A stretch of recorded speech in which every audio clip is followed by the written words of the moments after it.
This is the Just Take podcast, episode 7, and as usual, it's me, Chris, from 108 Mics, and Remy. From Lost Virtue, you know me. What's this now, episode 7? 7. And we got a special guest today. We got Fifth Element, formerly known as Bloodline Genesis. We got him on the podcast. He's in the house. What up? What's up, mate? What the fuck is up? It's a pleasure to have you on, mate. Glad you suggested this, to be honest, because we did talk about it before, wanting to have you on. I'll be honest. Yeah, we were. We really. Yeah, that you were one of the first people we suggested, so it was a bit mad when you when you popped up. I was like, damn. Well, it's a pleasure. No, I've been peeping every single episode, dude. You guys be talking about some funny shit and some real issues that's going on in the world. Yeah, some funny stuff, like all the fucking all the actors, all that shit talking on the pedo actors. That's good. Yeah, that's good. You guys bring that to light, because a lot of people out there are so fucking they're still like, I don't know, supporting, like idolizing these shitty ass people. I'm like, yo, it's not a good image. So many people don't know. Yeah, no, we try and keep it like, you know, serious shit, but also like, you know, keep it lighthearted at the same time. So that's really absolutely the main aim. I guess we should start really with talking about like the latest protests, you know, the latest in the Black Lives Matter movement and what's been going on over in America. I don't know if maybe you could provide some insight as to what's been happening over there at the moment. Where you live specifically, I guess. Portland. I live in Portland, Oregon, USA, and here there's a lot of shit going on here. There's always has been, especially with Antifa and like racism, Proud Boys. There's been like a long history here. Apparently, I'm not from here originally. I'm from California, Southern California.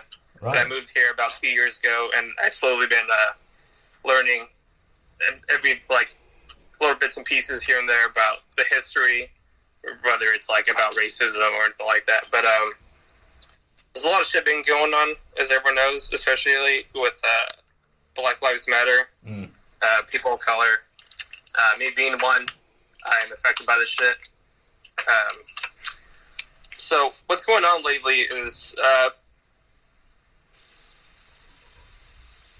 police brutality.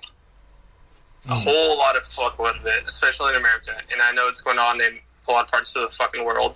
Yeah. But it's happening here the most, here in America. And it's happening in every single fucking corner, every major city, every small city, every town. Doesn't matter. There's police brutality. There's people abusing their power. And that's all because the color of his skin. Yeah. I did attend to a protest not too long ago. I want to say 2 days ago, actually. Legit. Nice. It was pretty sad. And it was actually, at the same time, really heartwarming seeing all the people there. I think there was about 10,000 plus. Wow. We took over one of the main bridges crossing the river, and we made our way into downtown Portland, literally right next to my job, which is fucking great.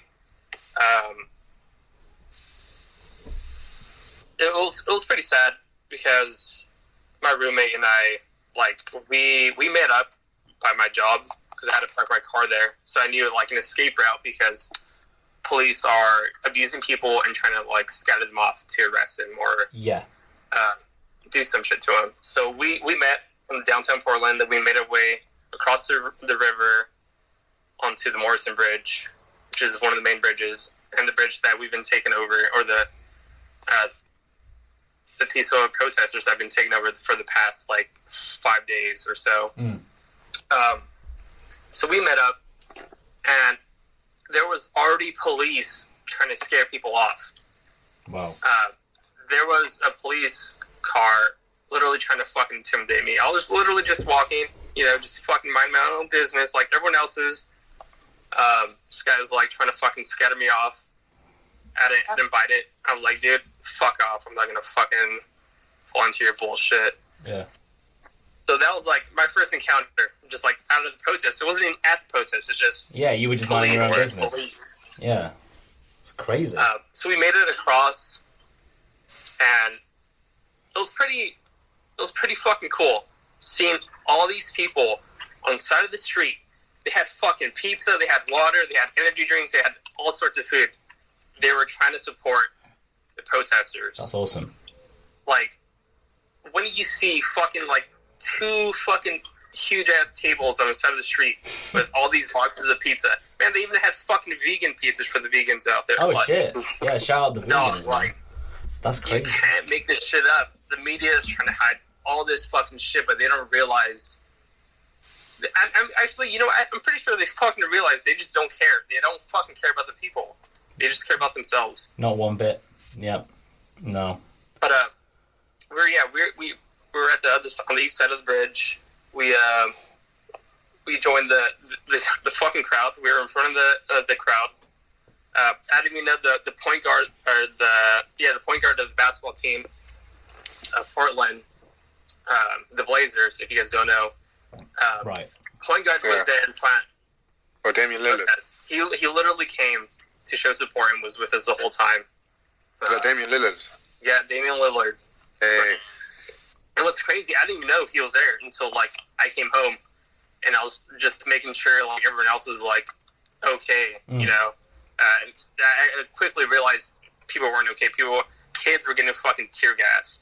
Like, legit babies. Just fucking appalling. And let me tell you something.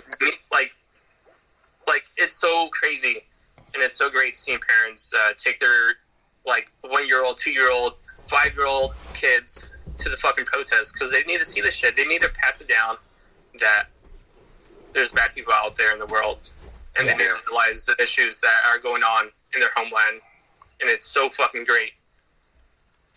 But, yeah, dude, like, I was there. We protested for, like, 2 hours. We met up at the waterfront. It's like right next to the river. It's like right below the bridge. Right. And we were listening to the people's stories. There's a couple of people sharing stories with us, and it was pretty fucking heartbreaking. We were all there. We were all singing along to like peaceful songs, or just like some of the speakers were also singers, so we were singing along with them. Yeah, dude, it was pretty fucking sad. Like, I don't think I've ever been this sad about shit. Like, the fact that it's still going on is pretty sad. Yeah. Well, it feels like it's all kind of come to a head with this, with the George Floyd incident. I feel like it's kind of like years of people being unhappy, right?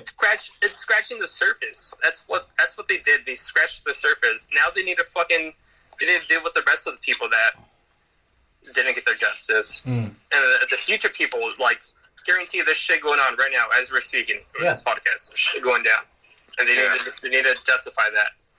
No, it's good that they are trying to shed light on some of the past cases that were left unsolved. You know, it's good. It's good that they're using this to. Well, it's just good that, like, I'm glad that there's been such a crazy reaction, because even people over here in the UK are protesting. I sadly haven't been able to make one because my sleep schedule is all the way messed up, but. People around the world are, like, in France, we were saying on the last podcast, even in France, they're protesting this shit, so it's, yeah. France and Australia. Everywhere in the world, dude. Yeah. It's good, and, you know, who knows, because things have already happened as a result of this, so, I mean, it's not like it's doing no good. Like, we've got results, like, for instance, Nike have announced $40 million investment in the black community. Wow. Belly Majinga's case has been reopened. Oh, is that official? Yeah. Awesome. And the mayor of LA has taken $130 million from the police budget to invest in That ain't shit though. $130 million, that's like a fucking dollar to them. Yeah. So much is being, like, invested into the police force. How much do you think all the shit that the mayors are saying right now is complete garbage, dude. Like, even our mayor here is a fucking asshat. The governor is, like, the only person that is trying to protect us. Right. And it's so funny because they're partners, but, like, they're fighting against each other. That's what fucked up the system is. Like, yeah, the mayor of the city is fighting the governor of the city. It's like, why is that going on? Do you not realize how shitty you are that your governor is going against you? Because that's like the local authority, right? So aren't they the ones that you'd expect to? I don't know, because it works a little differently over there than it does here. But like, obviously, is there a governor for each state, or is it for each city? Like, yes, right. Yeah, every state has a governor. Got it. So is it the state of Oregon? Yeah. Right. Yes. Well, that makes no sense. More authority than the mayor. No, so the mayor has more authority than the governor. The governor is elected. Oh, okay. So it's like, so it's like a mayor's. The mayor's it's kind of like the major, I guess. It's literally like kind of like the same, like level ground. Yeah. So like they're the ones who are in charge of the state. Got it. And they're fighting between themselves. Well, like you say, and then the governor is like just like a step below. Right. But they still have like almost the same amount of power. Got it. And they're arguing, trying to fight for different things. Well, the governor here is like actually really badass, but she obviously doesn't have more power than the mayor. So yeah, she can only do so much. That's that right there. Right. It's very, very, very depressing to realise that, really, but yeah. Well, no. Well, thanks for sharing that, because, like I said, I think we've been trying to get someone on who was sort of been to a protest and kind of experienced it themselves. So it's good to get that sort of insight. And I hope that this continues. I hope that because I seen on Twitter someone said, if your timeline's going back to normal, like, don't let it. You know what I mean? Like, let this carry on. Yeah, what's normal? Yeah, exactly. So what's normal right now? What's normal? It's impossible to say. That's what's normal to them. They want that. They don't even give a fuck about what's going on. People who are saying who are hoping for shit to get back to normal. They just want their lives to go back to normal. They don't care about the citizens of every single fucking place for now. Like they don't give a shit. Not even citizen, just like person. Like they don't give a fuck about the people. They're just like, oh, you know what? I just want money back. I want my fucking job back. I want I want to go back to fucking restaurants. I don't give a fuck about this pandemic going on either. I just want things to go back to normal. Dude, shut the fuck up. They have no... Some people are oblivious, and even worse, some people are just like, well, this doesn't directly affect me, so... Or I think it doesn't. It's completely ignorant. Yeah, 100%. Yeah, well... Like I said last time, I do hope that this doesn't stop here. I don't think it will, by the sounds of it. I think this may be, something that people are fighting for. Well, they've been fighting for it for fucking decades. But what I mean is the ball's rolling a bit. Yeah, the ball is rolling. One of the co-founders of Reddit stepping down. I saw that. A black person to take his position. That's crazy. Which is one of the better shows of, basically being an ally, because that's actually suggesting something, as opposed to a huge platform. Yeah, as opposed to other brands just saying their piece and then actually deleting their piece later, which I've seen, which is insane, because it's like, wow. Yeah, it's quite funny. Like the NFL backtracking on their sentiments for the last how many years? It's a bit late now, isn't it? 3-4 years. It's a bit late. They already did the damage by ignoring... Isn't it Kaepernick out of a job? Yeah. They've tarnished... They were the ones that caused all the controversy and the issues by not just saying, yeah, okay, well, we understand what he's fighting for. Now here we are 4 years... What was it? 3-4 years later? it's all come to a head. So, well... No, yeah, it's definitely important to talk about. So we will obviously be keeping tabs on the developments, and like I said, hopefully there's another protest in Sheffield I can attend. Although I think people in the UK are very much like, oh, don't go out because of the virus. They're definitely more. I've noticed this. Even my mum was like, if you're gonna go to a protest, wear a mask. Obviously, I'm gonna wear a mask, mum. You know what I mean? Because the virus is still an issue, but there is more important things at hand. at this present time. So yeah. Anyway, trying to think if we have It's any. crazy. Sorry, go on. We've got some crazy shit going on. Drew Brees, quarterback for New Orleans Saints. Yeah, you see, I didn't know who that was, but what he said was really dumb. Oh my days! Only to back. Well, he took it back, but I think was that like after? Was that because of what Trump said? It was like, like stand firm, bro. About the flag, yeah. Yeah. I don't know, but it was very like. It was just a very dumb thing to say. Like, even if that's how you feel, why would you admit that that's how you feel at a time like this? Like the flag worship thing makes no sense to me. I mean, I'm guessing it doesn't make sense to either of you either, or indeed any sane person. But it's like it is literally it stands for the American flag. From what I understand, is just like I don't get why why people are so brainwashed into thinking it's more important than a person's life. I think that's wild. The propaganda that's come out of America over the last 100 years is wild. Like my manager was saying recently, it's like being American is like a religion. Like, yep. Like some real deep religion. Absolutely. Yeah, it does seem. Is that what someone said? It's like being racist is so American. When you protest racism, they think you're protesting America. That makes that was a good analogy. Yep. That hit home. That hit pretty fucking home, dude. That's like right on. That center right there. That's America for you. Yeah, it's depressing. That's where you got the guy in the boulevard with a chainsaw, like scaring just normal people away. Who was that? Dude, the funniest part about that is that people don't realize, like racism doesn't take one color. Like, people out there are racist. Doesn't matter what skin color they are. And I'm gonna tell you straight up right now. I don't know if you guys are friends with a lot of Hispanic people or know a lot of Hispanic people. No. People that don't know, there's a lot of Hispanic people that are out there that are fucking racist. Like, I'm gonna tell you straight up right now. Coming from a Hispanic family, not that my family's racist, but a lot of my friends from back in the day, or just the people that I met, they're fucking racist, dog. Like, there's a lot of Hispanic people out there that are racist. And, they might not say the N-word, but goddamn, they're going to say a word that's very similar. They're going to say some shit like mayate, which is literally about the same fucking level of that word. Really? In Spanish. If you ever hear someone call you that, don't step down, talk shit on them, or beat their ass. It's the same fucking thing. Right. Hey, coño.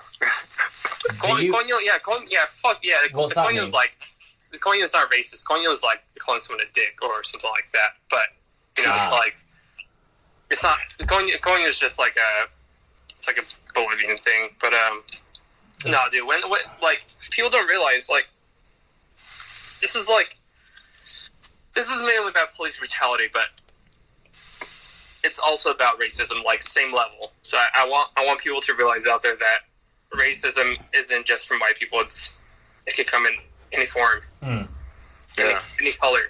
Like, I work with a Salvadorian. He's a piece of shit. He doesn't like. He's like same level ignorant as a fucking redneck who's racist.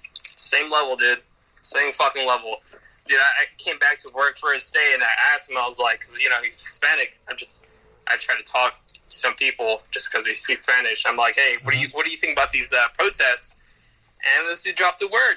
Damn. He said, what? And I said, yo, are you fucking kidding me? Like, what's your problem? Like, dog, what the fuck's your problem? Like, you really think him like that? Like in back of my head, I knew he's always fucked up just because how he carries himself. But like, that was like the line right there. Do you I was think? like, this motherfucker, dude. I've seen on Twitter, basically, I've seen people saying very similar things to you, that it's to do with a lot of, like, Latino people, or Hispanic, I should say, whatever the correct term is, are, like, kind of white aspiring, and, like, do you think it's something to do with that? No, I completely agree with that. There's a lot of Hispanic people out there that are, like, they're trying to be like white people. Absolutely. That's why there's that video yesterday of that fucking Hispanic dude with the chainsaw. He said the N-word, Right. and then he I haven't said actually seen this he got the Spanish word right after it. I knew it, like, right off bat, dude. I was like, this guy's like a whitewash Mexican that just, like, is in love with his white boss or something like that. He's sucking his white boss's dick and choking on it. Like, just, you got a job, it doesn't mean shit, bro. Like, you need to protect. Because you know what, the same people that you're like, fantasizing about are the same ones that are fucking your people over, and they don't give a fuck about that either. They really don't. I'm starting to realize that. Like, they don't see the big picture. Yeah.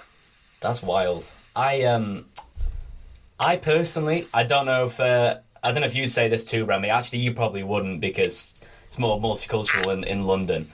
But I don't really know any Hispanic people. I've never really met any Hispanic people. Or if I did, I would have thought they were white. If that makes sense. I don't think it's quite... There's not quite a... Like, they're not as distinct. The two aren't as distinct in the UK, I don't think. But you might say differently. Yeah, because, like, straight up, anyone could see me in real life, or even just, like, in pictures. They're like, yo, you're fucking white. I'm like, yeah. I mean, that's kind of what I thought. That is what I thought, I'll be honest. But, you know, it's all skin color, dog. Like, that's what I'm saying. Like, people need to fucking realize the bigger picture. It's not about... This is not about skin color. No. Like, it's deeper than that. Yeah. It's deeper than that. Yeah. Right. Well, yeah, no. Yeah. Yeah, like the LA Galaxy guy, he got released. See, this is again, the media love to play games. Like, all other outlets are saying he got released, apart from the BBC, who have the, latest post about this, saying that he left through mutual decision, but he actually got sacked basically because his wife said something on Instagram about the protests. She was being racist. I don't know. She was Black Lives Matter.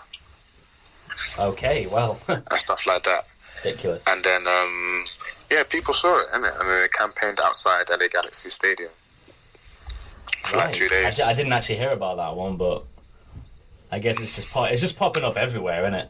Like, everyone has something dumb to say. We were talking about how celebrities were saying dumb shit on one of the previous podcasts. Yeah. They seem to have stopped saying dumb shit now, which is always good. But now his wife got him sacked. Like, it's crazy. That shows that, like, I feel like some people don't even realize how racist some people are. Yeah. This has shown some people's true colours. To me, anyway. Yeah. But no one's spoken to me about this in real life, you know. I don't know if you could say the same, Remy, but not one person has said anything to me about this in real life. And not that I really expected it, but like I've had to bring it up with people and say, have you heard about this? Like, I haven't visited my mum and my dad, obviously, for a while, but I spoke to my dad on the phone. He'd seen the news and he was like, this is insane. I was like, yeah. But, like, not one other person has said anything, so I guess it's like... I've just been getting strange looks in the street by white people. I was wondering, like, why are they all looking at me? Like, Really? I was wearing, like, some super radical shorts, yeah, and got, like... You mean, what's like... it called? Crosshairs. Recently, you mean? I was wearing shorts with crosshairs, yeah, this week I was wearing shorts with crosshairs on them. The fuck? And, yeah. So that proves they do know. Look at me, there. They're scared, bro, probably. That's what it is. I just went out for some ice cream. That's all I did. I went out for some ice cream and came back. That's insanity, honestly. Yeah. Well, world's gone mad. World has gone absolutely insane. We do have a couple other topics that kind of lead into this. I was gonna say. I'll let you lead with it. No, you go on. I was gonna say, in the fashion scene right now, I'm facing some allegations. Like Machine A and Everpress. Okay, Machine A is like a boutique based in Soho. Oh. I don't know. They stock like J.W. Anderson, I guess like Raf. I know nothing about Coke. fashion for anyone. Nothing. So I'll let you lead with this. Yeah. You gonna learn today. They have a Korean and Japanese or like, I guess people go to the store, like, from overseas. They just come just to shop there. Right. And they have a buyer, or Brian Lee. So what he does is he goes around certain places, he might go overseas, for instance, and purchase certain products at the store. Now, apparently, he has a high position, because he works at the store, but he's also a partner. And he's been at the store for about a year, 2 years, maybe. Right. I've even met him a couple of times, like numerous times, actually. And so apparently he's been racist for a while. People have called him out on it and told the business. He's pending suspension currently, like for the past 3 or 4 days. Mm-hmm. But he's still, like, you know, on his Instagram, he's still a buyer. Right. Yeah. Okay. Well, that's interesting. Well, it's not really a surprise that it would infiltrate the fashion industry. To me, that's not really surprising that fashion guys and girls, fashion people, are racist. That doesn't actually surprise me very much, unfortunately. It just doesn't. It just seems like such a weird world of, like, weird artsy people that all do coke. I'm just like, I know these people are racist. They're all like, you know what I mean? Well, that's just the impression I get. I get like maybe like, I guess Eyes Wide Shut vibes. That's the best way of explaining it. That's what I get from like like rich supermodel fashion people. But I don't know.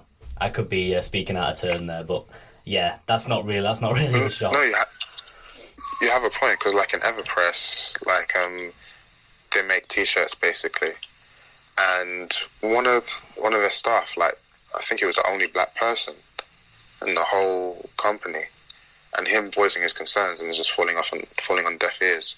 But that's like the usual case. Yep. I can't lie. Like, yep. It's so normal that it shouldn't be, but that's just like the way it is. Like, he's like since stopped working there, and now they're coming out saying, you know, Black Lives Matter. This pathetic, absolutely pathetic.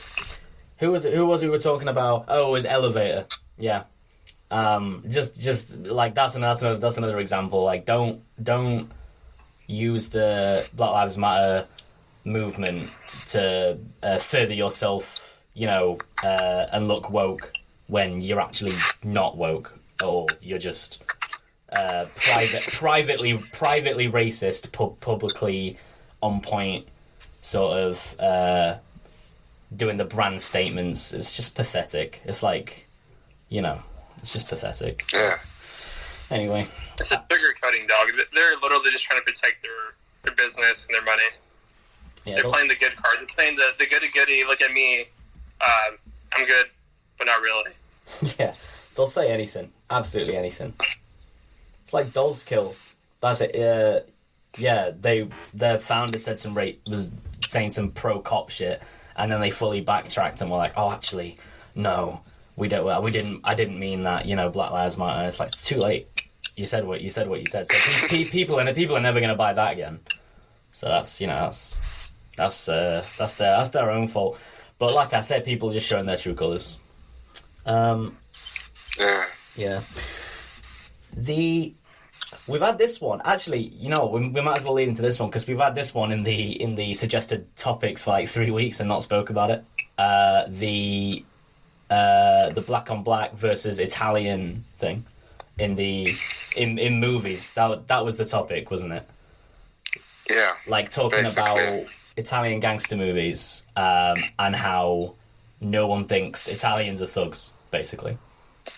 That's the long and short. Yeah, how basically, like, there's all this like hoo-ha about black on black crime, blah blah, but like growing up on bare Italian films, yeah, bare Italians killing other Italians all the time.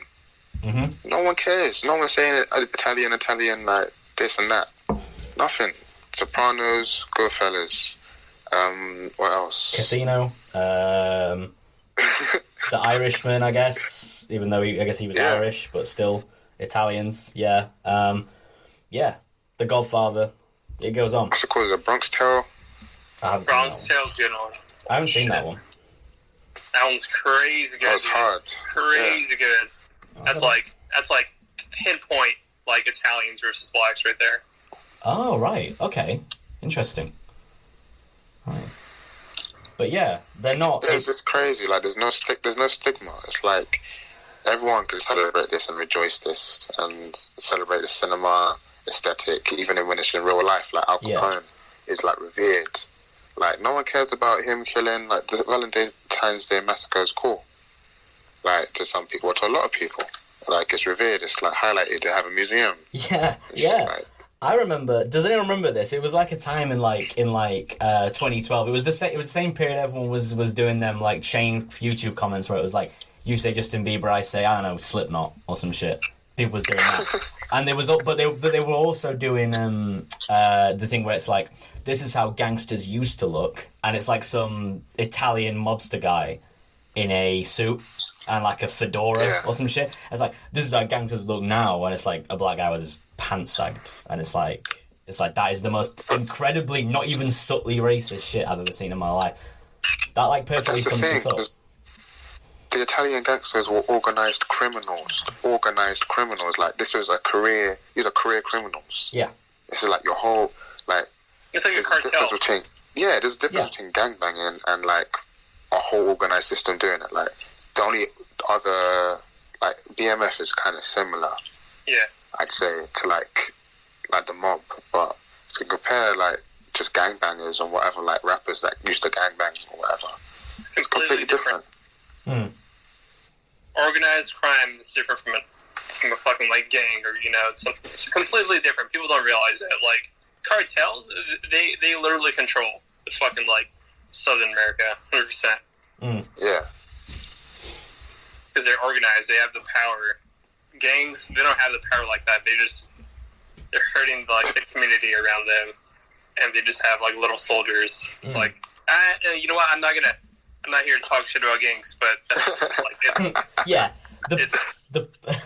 the point like is, cartels versus gangs is completely different. I'm not gonna sit here and talk shit on a gang, because that's not part of my fucking life. I didn't grow up in a fucking gang. I mean, so I'm not gonna talk shit on them. Me either. Before I get my shit whacked or some shit. Yeah, no, but yeah, the Italians' violence in movies has not carried forth a stigma for Italians.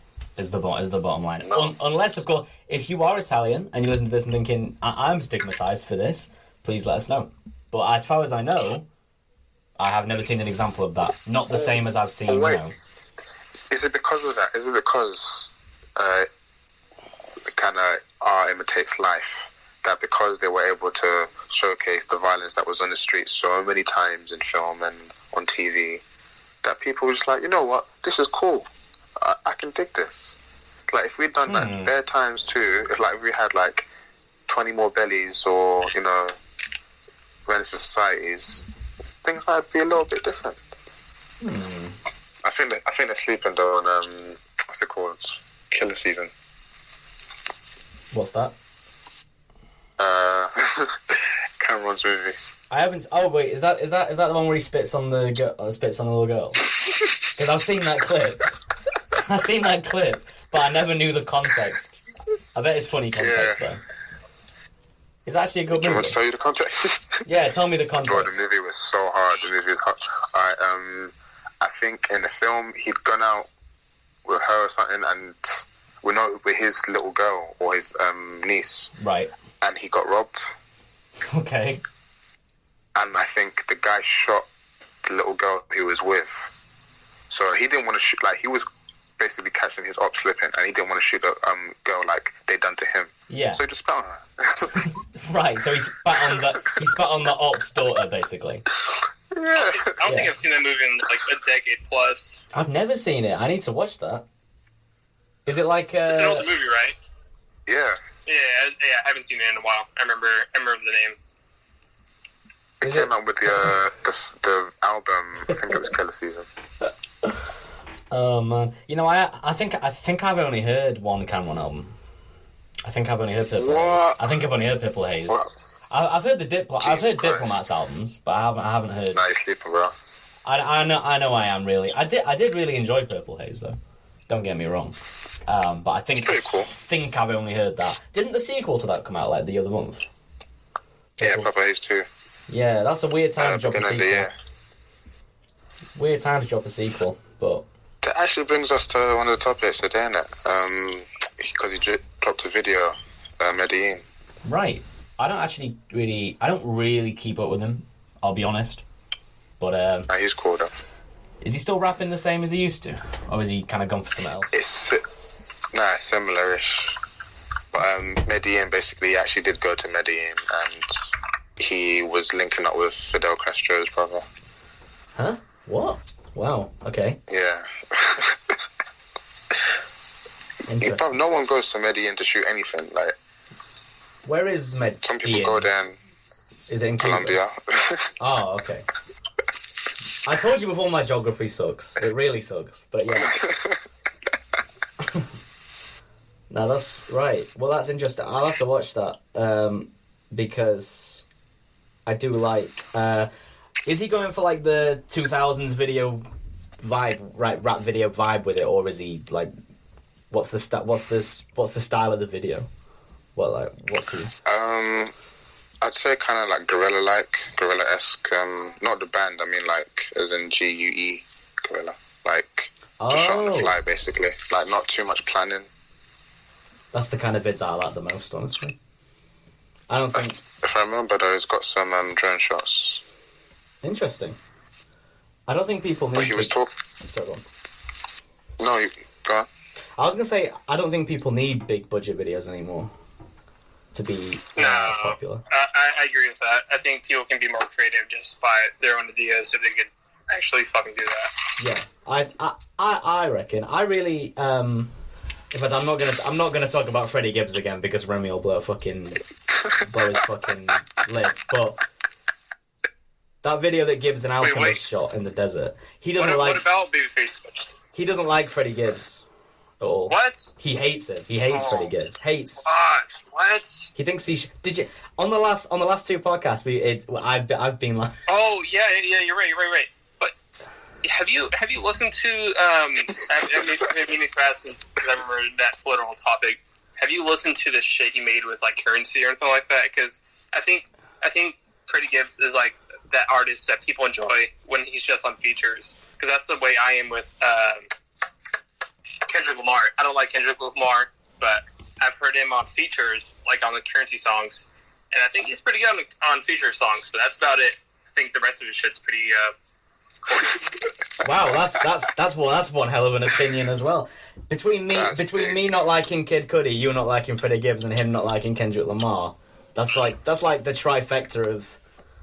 And dude, there's a lot of people out there. There's a lot of artists out there that I do not fucking like, and it's gonna be like people are gonna be like, wait, what? And like, just don't like them. Like, I might like him on feature songs, like Kendrick. I like him on feature songs. That's about it, though. He's really good on. I think Kendrick's best feature, just a side note, is probably it might be Nostalgia, maybe, or oh man, he's really good on that one Game song. I don't remember the name of it, but they shot a vid for it. Anyway, we're getting sidetracked. Freddie Gibbs. He doesn't like Freddie Gibbs. Yeah, that's fine. We'll leave you. We'll just forget it. Stop talking. Freddie Gibbs and Alchemist shot that video in the desert, as I was going to say, which was really cool and creative. But it was pretty simple. That's all I was going to say. Continue with what you were saying about Cameron. But yeah, basically, I don't even know anymore. I don't even know. But actually, on the topic... Oh, shit. Sorry, go on. Yeah, go on. Well, I like Kid Cudi features a lot. I like Kid Cudi on quite a lot of Kanye songs. Like quite a few. Like I think there's like 3 or 4 Kanye songs with Kid Cudi that are my favourite Kanye songs. But I hate Kid Cudi's music. I think it's so bad. Really bad. And his older stuff? Yeah. Don't like any of it. Really? You don't like his older stuff, like his classic hits, like, what was that one song called? Like Lunar Stoner or whatever? Or Lone... If you're going to say Day and Night, then me and Day and Night, yeah, there you go. We already had an epic... Exactly. I don't really... Exactly. On the first episode, I told Chris this, and what he said... I said I didn't... No, here's what I actually said before he misquotes me. What I said was, I would never play it. I would never play it. That's what I said. So, I didn't say it was trash. But would you enjoy it if you were at, like, a show or something? Like, for some reason, some this fucking DJ played fucking day and night for some reason, would you enjoy it? You probably would. Oh, I don't know, maybe. Maybe I'd enjoy it if it came on. I'm not going to be like, oh, turn that off, turn that day and night shit off. I'm not going to be. But at the same time, I would never, if I was walking or chilling, I would never be like, you know what, I haven't listened to in ages, day and night. I'd never say that ever. Jesus Christ. I'm sorry to disappoint. I think I could say the same thing about Kanye. I think I would never, on my own time, listen to him. Exactly. He doesn't like Kanye either, so... Now, you see, we're seeing a lot of... I like Can't Tell Me Nothing, like, that's cool. He has good songs. Can't Tell Me Nothing is one of his best. Kanye has a lot of good songs. Kanye has a lot of good songs. He's not the artist for me. Really. What do you think his best album is? Oh, man, it's... You know what? I've listened to all his albums. I'm not gonna lie. Like, I've, like... But it's come to a point for me. I think it came to a point at a certain age where I just couldn't deal with him because he's such a little fucking, like, pop star, like, look at me, all eyes on me kind of guy. Okay. But if someone would, I don't know, like, was threatening me or some shit, like, hey, you only got one fucking Kanye album to listen to for the rest of your life, I think I would do College Dropout. I think it's my favorite. Only because of Paul Wall and what else is on there. That's a decent album. Paul Wall was on... Was he on College Dropout? I think it was late. Good music? It was Drive Slow, right? Good music? Drive Slow, homie. That was late registration. Not to correct you, but yes. Oh, okay, whatever. That one's it. Oh, so late registration. Okay, sorry, I just... yeah, so late... Well, his favourite is... Remy's favourite is... Was it Yeezus? Yeah. Yeah, and mine's 808s and Heartbreak, because I still think 808s and Heartbreak set the blueprint for a lot of shit, so I really like I can tell a lot by your favorite album from Kanye. Okay. I can tell a lot. I'm judging right now. That's fine, you judge away, my friend. You judge away. Right. Like right now, I can tell you don't like pizza crust. I actually do like pizza crust. Shit. Yeah. Alright, never mind. Oh, actually, that leads into one of my first. I got a question for you. How long have you been vegan? You know what? I can't really say that. I say that I'm vegan when people ask, just because like they're not really gonna know the difference between the diets or like beliefs or like that. I'm not vegan. Okay. For anyone that wants to know out there, I do eat plant-based food, and I try my very best to eat nothing but plant-based food. But I have had my like days where I accidentally bought something, and it's already too late to fucking throw it out because I'm not a stupid person. Right. That's gonna throw I've done money that. out. I've also done that loads. I do that all the time. If I buy something and I don't check, I'm not gonna waste it. That's worse than not eating. Yeah, it's like buying shoes. It's like buying shoes and then realizing they support Trump. Like, you already bought the shoes. Yeah. Why are you gonna bring your shoes? Like, that's such a waste of money. Right. Like, if you don't want shoes, give it to a homeless person. Like, let me rephrase the question then. How long have you been trying to eat a plant-based diet? Plant-based, roughly 2 years. Oh, right, cool, awesome. Well, I applaud it. I've been vegan for 6 years, and I just don't know many other people who even try that diet. 6 years? Yeah, since I was about 19. Is that the right maths? No, about 18. Yeah, about 18. Damn, dude. All right. So this will be relevant for you. What's the most annoying shit someone says to you about this? Like, or a question or something like that. Like, what's the most annoying kind of like, just like annoying or just like repetitive shit someone says to you? Because there's a lot of people out there, for some reason, they hate like veganism for some dumbass reason. Like, I'm not out here a lot saying of people who eat meat are lame or something like that. You know, like, if you eat meat, you eat meat. Yeah. There's nothing wrong with that. If you eat meat, that's fine. I'm past the point. I used to be one of those vegans. You know, I used to be one of those annoying types. But it did take for like the first couple of years, because I was very into. I was also straight edge around that time, and I was very into. Well, I was like, you know, there's a lot of like hardcore punk shows, so almost everybody I knew was also vegan. and straight edge. That goes hand in hand too, though. It does. There's quite a lot of bands like that. I know there's loads in America, but there's loads in the UK. Like there's especially in the last decade or so. So yeah. The most annoying thing, I guess, is still when people are like, oh, I could never do that. Oh, I could never do that. I'm like, well, that's absolutely fine because luckily you don't have to. Or when people always think bread has milk in it. That really confuses me. Like, don't they know how bread is made? I don't really get that. Bread does not have milk in it, for anyone wondering. I don't know why everybody thinks that. It's the bizarre question. It's like, so you can't eat bread? I'm like, no, I do. I eat bread a lot. That's probably a large part of my diet. I'm a big carb eater, actually. I need to. That's why I got fat. I actually went vegan and got fat. That's a fact. I was very skinny when I was 18. Now I'm pretty on the bigger side. So go figure. But yeah, but there's a few annoying things. But I try myself to be less annoying too. You know, I try to be less of a crusader. I gave up. You know, saying like, oh, you shouldn't do this because of this effect on this, or because these animals are dying. I don't show people Earthlings or any of the other documentaries anymore because it just doesn't do any good. Most people don't give a shit. Method anymore. A vegan justice warrior? Is that what you're saying? Oh, I absolutely was. I really, really was. I really was, mate. I really was. But I am glad I've outgrown that. There's nothing wrong with that.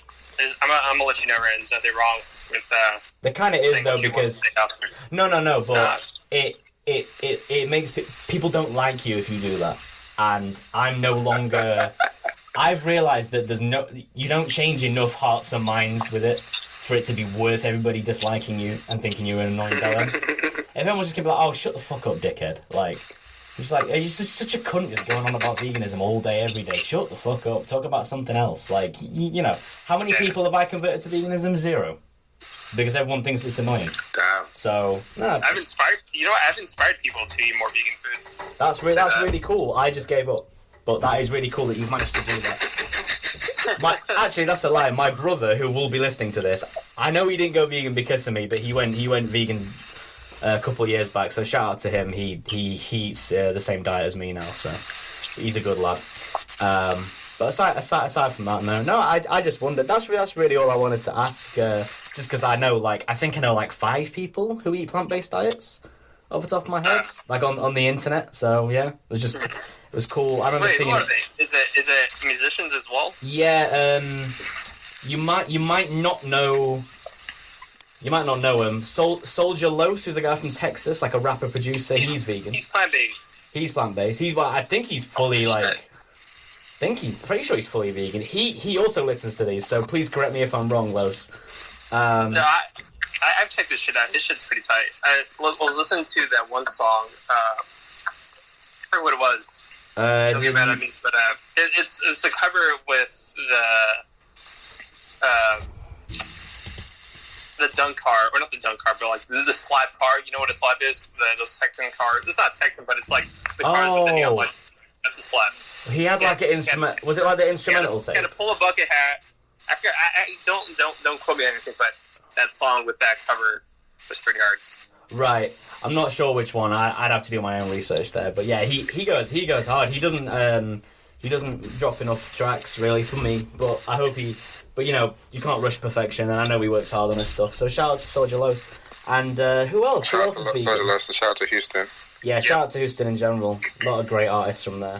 Baby Gucci, all them guys. Who else is? I've said 5 and I can't think of anybody else. Paul Kelly, shout out to Paul Kelly. Followed him for quite a while. He's a rapper. He's 100% vegan, has been for a long time. Who else, man? Who else? I'll think of more as we go on, but yeah. It's a rare thing, honestly. So it's cool to see. It's really, really cool to see. Right. Scott Free was wondering, Bloodline. What's up? Or would you prefer Fifth Element?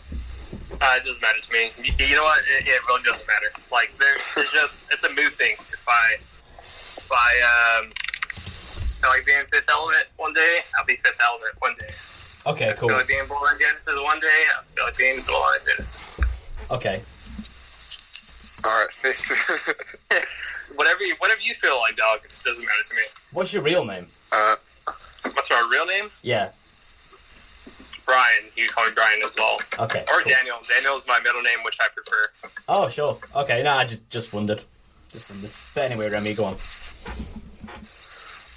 Scott Free had a question.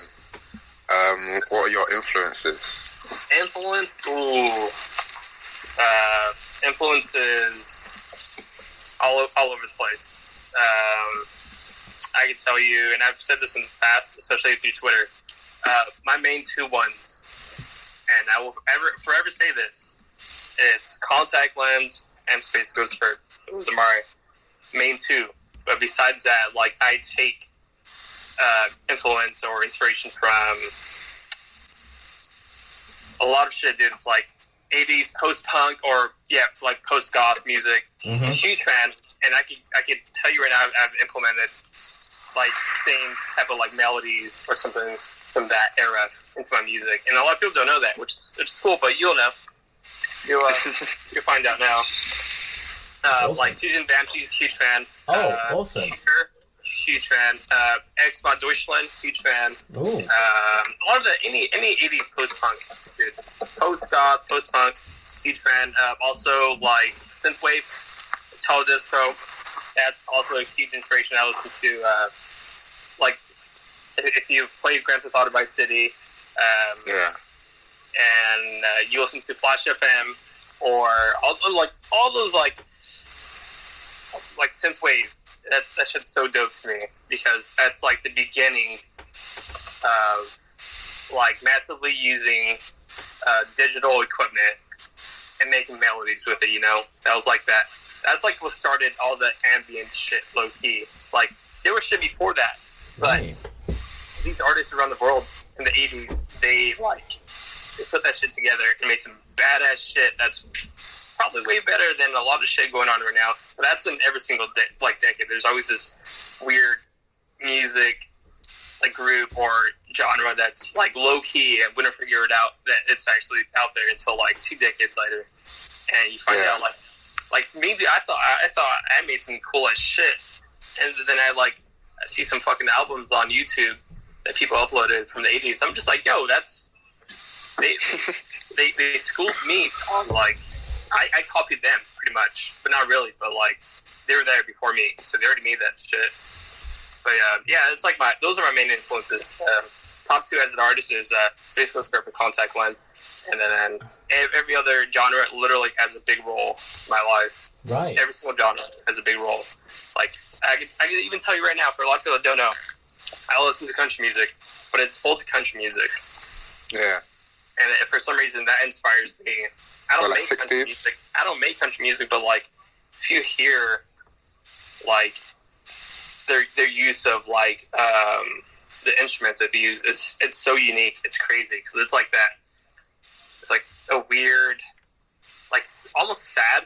They almost have like that sad like plot in the strings. It's like they're sad, but they're also like they're showing their compassion towards like country music. Damn.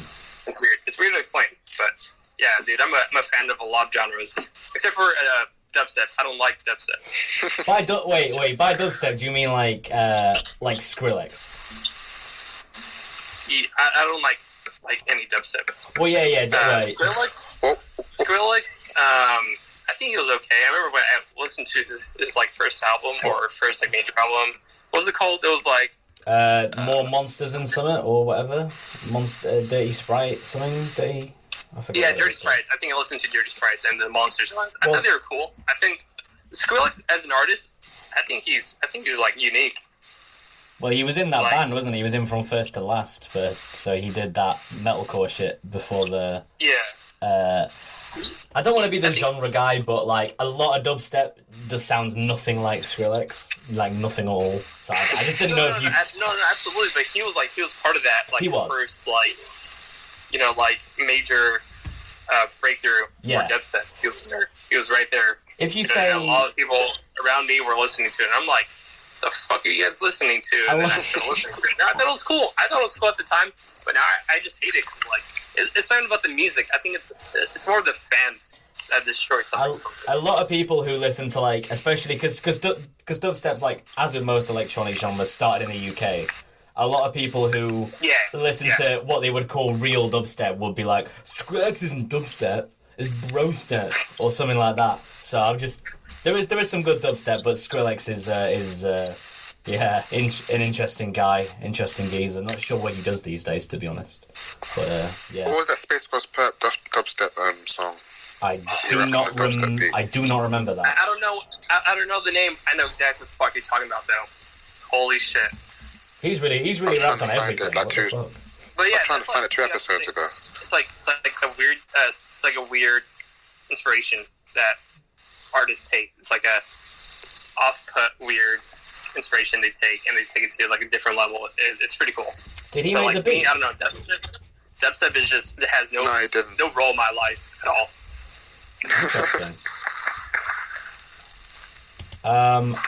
I feel like we should ask you about how you start making music with PURRP, if you don't mind too much, Bloodline. Maybe we could get some insight into that. I'll tell you the whole deal. Sure thing. Let's do it. Whole thing. So back in high school, I was listening to a lot of Currency.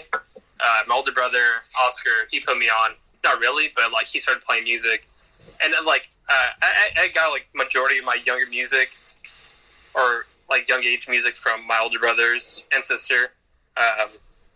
Like perfect example would be Bjork. My oldest brother put me on Bjork when I was a lot younger. Also, like underground synthwave, he put me on as well. And my oldest brother Luis, he put me on Bjork. And then my other brother Oscar, who's like, I think he was 4 years younger than Luis. He put me on a lot of like the underground New York, or just a hip hop rap in general.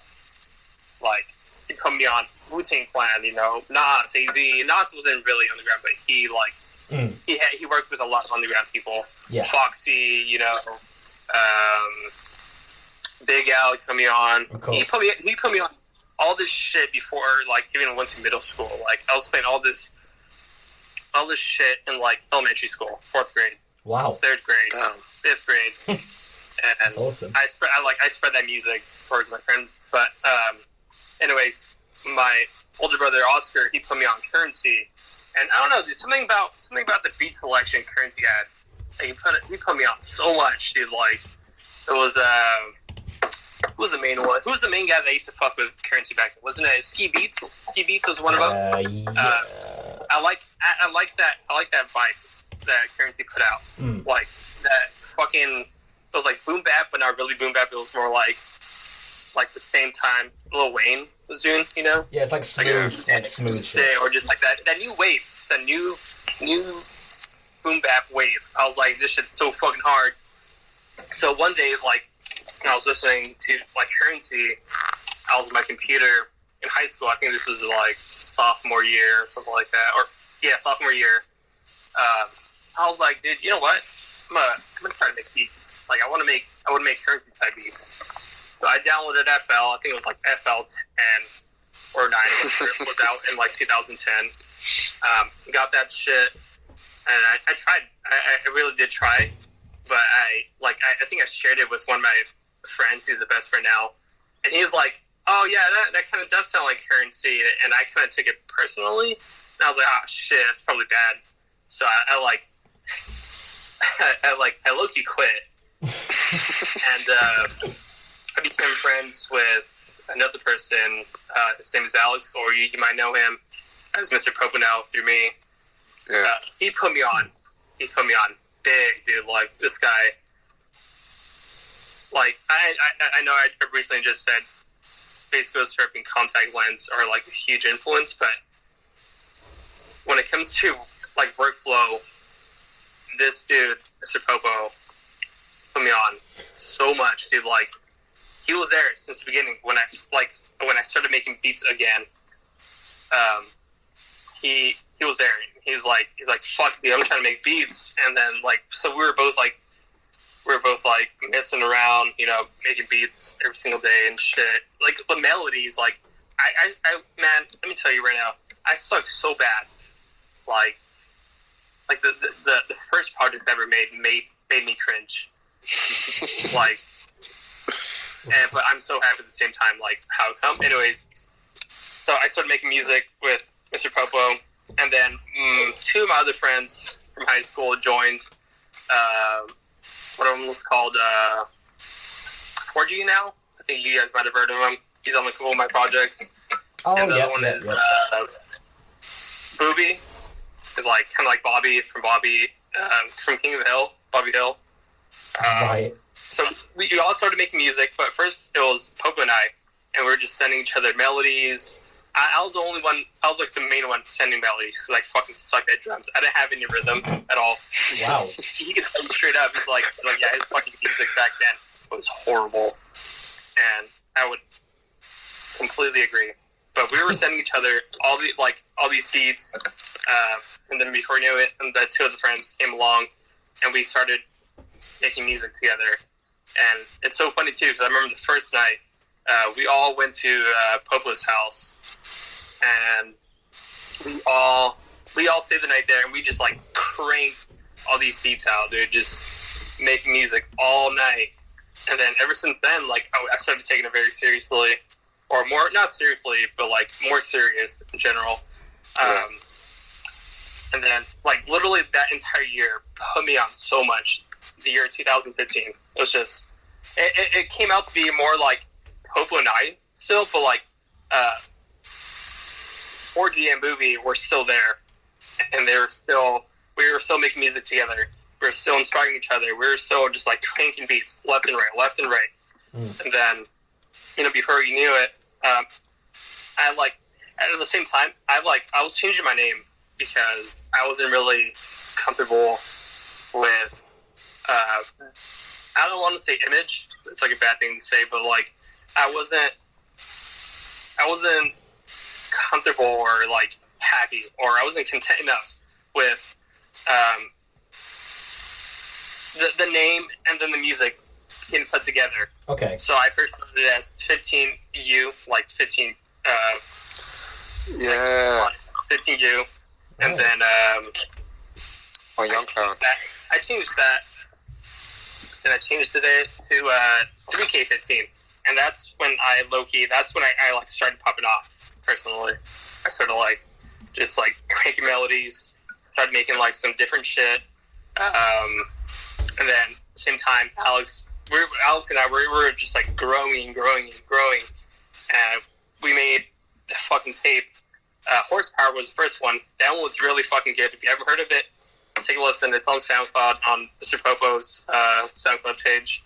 Okay. That was like the first like melody, just like strictly melodies. Like it was so hard. And then like we both were. It's so funny too because at the same time we were both just talking shit on our own beats. And we're like, it's like that's trash, you know, just like whatever. So then we were just trying to like inspire each other. So we were just like talking shit, like, oh, this was trash, I'm gonna give it to you, you know, or like. And then before we knew it, dude, we got like pretty damn good, in my opinion. Like just like in our own wave. Like Popo, like I can't tell you what he got his influence from or inspirations from, but he's a big fan of jungle, and he had like that jungle vibe to him. So he brought the drums to my melodies, and we fucking killed it on that first tape of like it was called Polo World, because we rock polo as much as we can. That's that shit, bro. That's why my SoundCloud's polo. Polo, fuck that hill figure, dude.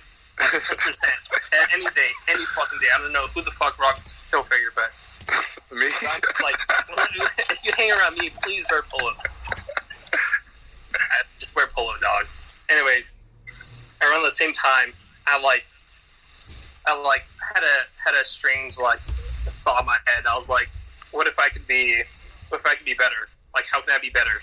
like change my name, change the style, or just do it all together at the same time. So like December 2015, before going to 2016, I changed my name.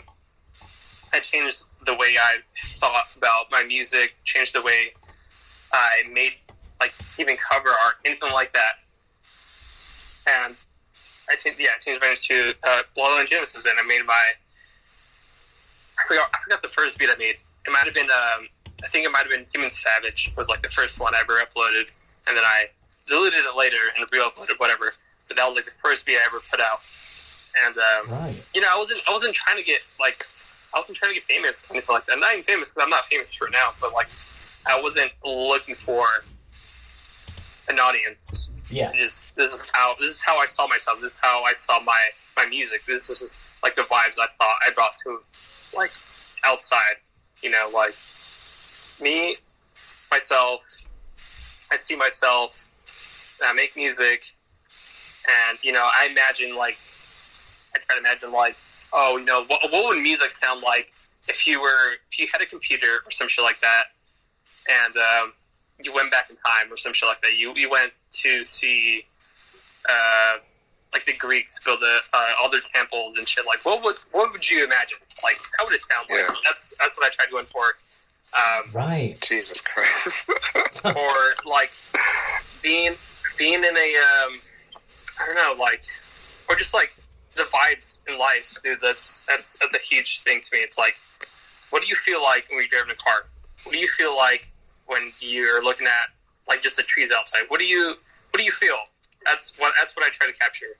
And I think people are starting to realize that, like, and I've said that in the past, like, I try to make, like, tempo beats, like, apocalyptic type beats, and I'm gonna say this right now, I don't make dark music. I don't make dark trap. I know there's been people getting out there like, oh, you make some dark ass shit. You make some dark ass. Lots of discussion. And, yeah. You know, big shout out to Local Lows for putting me on that list. And that, I forgot what blog it was.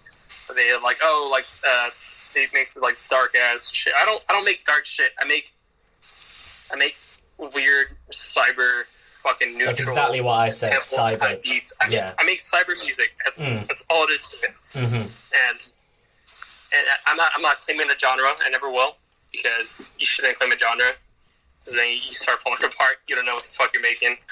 I think you should just go with the flow and go with what you feel like. And if it comes out sounding like some weird cyber shit, then fuck it. It's cyber, but don't claim it. Don't try to, like, capitalize on it. You know.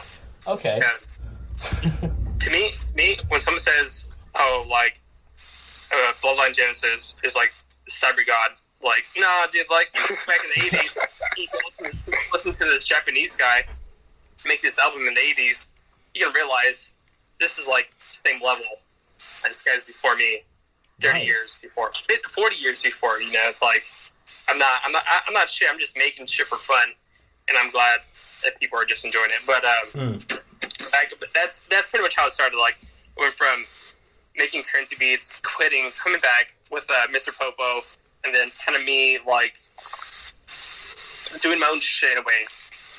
And it was Bloodline Genesis, and then I just started making music, mainly to, like, surprise myself, I guess, make myself content, because there's a lot of shit during that time I wasn't really, like, happy with, I guess. Like, back then I was kind of depressed, and it was, like, a great way for myself to express myself. Like, I think Euro World Networks, you might know him as MJ Run Shit, or on YouTube. Mm-hmm. This guy said it best. He said, I shout out Bloodline Genesis, mad respect for making this type of music, because I also have been there in the past. And that shit hit me. I was like, how'd you know? Like, you must have been through the same shit. Because that's the way I made music. I was, like, trying to express myself in a form that not a lot of people would try to, like, get, I guess. I wasn't trying to make it seem like it's hard to get, but it's like, this is the only way I was able to, like, put my expressions through. Yeah. So I made, I guess you could say, cyber music or dark, whatever. So that's how it came out to be. That's awesome. Yeah, and then dude, I realized there's like a lot of people they're fucking with me, and then I tried to do my best to collaborate with a lot of people, and then during like the end of 2018, I felt the same thing I did back in 2015. I was like, how can I do better? Like, is there any way I could bring out a different vibe? And I think I succeeded. I think I succeeded with a different vibe. I don't know, but that's just how I feel. So I came out with myself as Fifth Element, and I'm fucking enjoying it, dude. Like, I make, like, to this day, it's pretty cool seeing myself, like, changing it up. I think that's really big and really important, especially as an artist. You gotta change it up. Don't get too comfortable. Gotta reinvent. You're gonna make some weird, boring shit. No, that's awesome. And I'm guessing Perp just hit you up for beats, is that right? Perp. So, the relationship between Perp and I, funny thing, I think there's one day Perp was looking for new members, or I don't even know if he was looking for new members, but he was like trying to like fuck with new people. Mm-hmm. And he's like, drop your links or whatever. And I posted my link. It was like, I don't even remember what day it was, but it was like a day during fall. It was like early in the morning or something like that. And I just posted, I forget what beat it was, but I just posted the link to it. I wasn't trying to get attention or anything like that. I just like, if you want to listen, that's cool, And he fucked with it a lot. This dude fucked with it heavy. And it was, to me, it was fucking cool because, like I said in the past, SPACEGHOSTPURRP is like main two influences in music. Yeah. It was so crazy to me. I was like, I couldn't believe it at first. And I'm not trying to fanboy over another person, but it's cool to see someone who inspires you to make music or a medium to fuck with you back. It means a lot. And don't let anyone else tell you different. Like straight up, at like me meeting or me hooking up, not hooking up, but me like fucking with MERCER was so crazy to me because I was like, yo, like, how the fuck, like,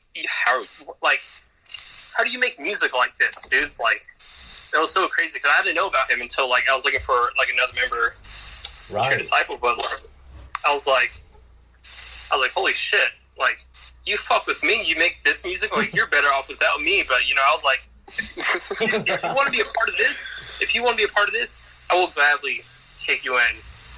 His stuff is next level. Regardless if you didn't want to end up being in like True Disciple, like if you're a good artist and I fuck with you, I will fuck with you. Like, period. Awesome. I don't give a fuck for anything else. Like, if you're a good artist, you're a good artist. Period. Damn. Yeah, that's awesome. So how long were you a member of B&B for then? In the end. Too little, dude. Too little to even remember. It came in and went out.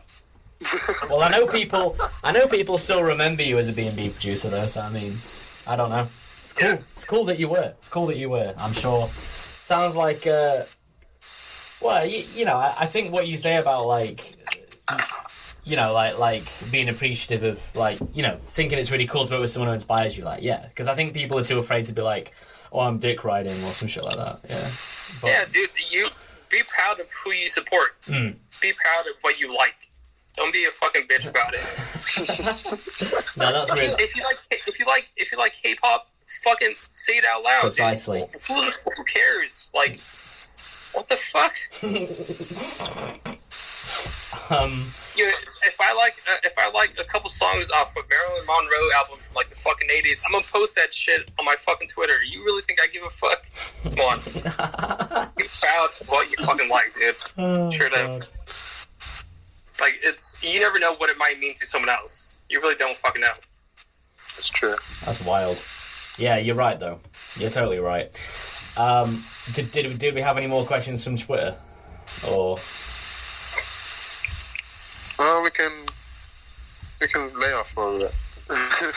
Yeah, you're right. We got plenty of time left anyway. So, what's a good next topic, Remy? I'll let you pick the next one, mate. All right, what do you think? Because BMW, all right, was the anticipated at the time joint album between Perp and Rocky, and obviously we know what BMW is now, Perp's version. Yeah, what do you think it would have sounded like? I don't know. What do you think would have been like? Like when was videos, cover art? Wait. What do you rephrase the question? Like how it would sound? Yeah, like the aura of the project and like the videos and stuff. Like, what kind of art direction do you think it could have gone in? If like they were still like cool with each other. Yeah, and they made BMW like a collab project instead of a Perp solo project. If by some chance, all right. Can I speak first about this? Of course, go for it. Yeah. If somehow A$AP Rocky and SPACEGHOSTPURRP are still like hand in hand, cool as fuck to each other, still making music with each other, and they somehow, just some fucking how, BMW was still made, because I think BMW was like a response to A$AP Mob in a way, saying like yeah, you could take off with my style, but I think sound. I felt like that's what it was. Yeah. In my opinion, but for some reason, if everything was still cool with them and they still came with this tape, I think the vibes would be like, it would be fucking great. I think they would have been like way better than the fucking the A$AP mixtape. What was it? Live Long A$AP or something like that. But Laws Never Worry. Yeah, Laws Never Worry. Yeah. Shit was trash. I don't like any A$AP shit at all. Sorry, I just want to put that out me there. neither, but I'm saying like if they were cool, I think they would have made some really pretty fucking great music. I think so. I mean, dog. I mean, like all the songs off that Live Long A$AP whatever with like the original SPACEGHOSTPURRP beats on there, you know, like that put me on, like, hands down. That shit put me on, and I'm pretty sure a lot of people can say that shit put a lot of people on into like the underground or like dark trap. Yeah, I guess. I think so too. Like it was so crazy at the time, and inspired a lot of people. Dude, so much people. I remember my timeline was all a bunch of like upside down A's and X's. I was like, this is fucking dope as fuck, dude. But, still happening now, but yeah. Yeah, no, big facts. Yeah, shout out to SPACEGHOSTPURRP. He knows he changed the world in a way, but I don't think he really realizes how many people he actually inspired. And there's a lot of people out there that are like closet about that. Oh yeah, trust me, yeah. That is a huge fact. Very, very closet. Yeah. No, that's cool though. That's cool. I don't know. I don't really like anything Rocky ever put out, so I don't think. I don't think a Rocky and Perp project would be good at all because I don't think Rocky's good, and I don't like. And I'm just gonna stop. You speak instead. Go on. I'm just gonna get flamed. I'm gonna get flamed again and again. All right. The first thing I ever heard was 90s nigga, aka what's it called? Something Snapback. I don't know. That was on NASA mixtape. Oh right, yeah. Sans must have sent that to me like end of 2011. I was listening to like Soulja Boy and shit there. Jeez. So yeah, that shit changed everything. Like I was like, what the fuck is this? And then I heard like Purple Swag not long after. I think it come out before already. Yeah, shit changed the game. Keep It G was hard. Which one's Keep It G? I didn't like Pesos for time. It's on Live Love A$AP. It's oh yeah. It's alright. That song's alright. No. I'm allowed my opinion, bro. I'm allowed my opinion, mate. It's so hard. It's like I don't know. It's got like some kind of jazz element. Okay, yeah. But bro, I cry when I hear that shit. I can't lie. I actually cry. That shit is like heaven. Whereas I just skip it. So many memories. That's cool. No, that's cool. That's genuinely cool. That's genuinely cool. I think that's No. Pesos, I fuck with it now, but like I didn't love it in Purple Swag. But yeah. Part 1. Great song. Purple Swag Chapter 2. Chapter 2 was even fucking better. Goddamn. Yeah, that was crazy. And Rocky went hard. I can't believe that shit. The video was. I think the visuals was also hard too for that. Or Chapter 2. Yeah. Right? They had a visual for Chapter 2, right? Or was that number 1? I don't remember that. I don't remember that. That's wild. Is that on YouTube? There was only one visuals. Only the first version, not Chapter 2. Were they both in the visual? It's like, I mean, I don't know. I wouldn't know. I wouldn't know for shit. Peso, yeah, look. I literally looked up Peso. ASAP Rocky. It's like the first thing that comes up. It's a video. Oh no, he means Peso, not Purple Swag 2. Oh yeah, Purple Swag. Yeah. It's just the Chapter 1 for Purple Swag. Yeah. I remember it was a white girl. I hate that vid. I hate that girl. I hate that girl in the vid. She looks dumb as hell. You didn't even know her. I don't like that. What'd she do to you? Nothing. I'm just a miser. I'm like the Scrooge McDuck on this podcast. I just say grumpy shit. Nah. Live Love ASAP's She was decent. She was just paid to be on there. Probably not even paid. No, she was their friend. Oh yeah, that's right. I forgot about that. They had an interview. They're like, "Who's that white girl in that video?" Yeah. You're like, "Oh, that was a good friend of ours." I forgot about that. Oh wow, that's wild. I didn't know. I definitely thought she'd just be a paid actress. No. Sorry, I don't know why I said actress, quote unquote actress. Yeah.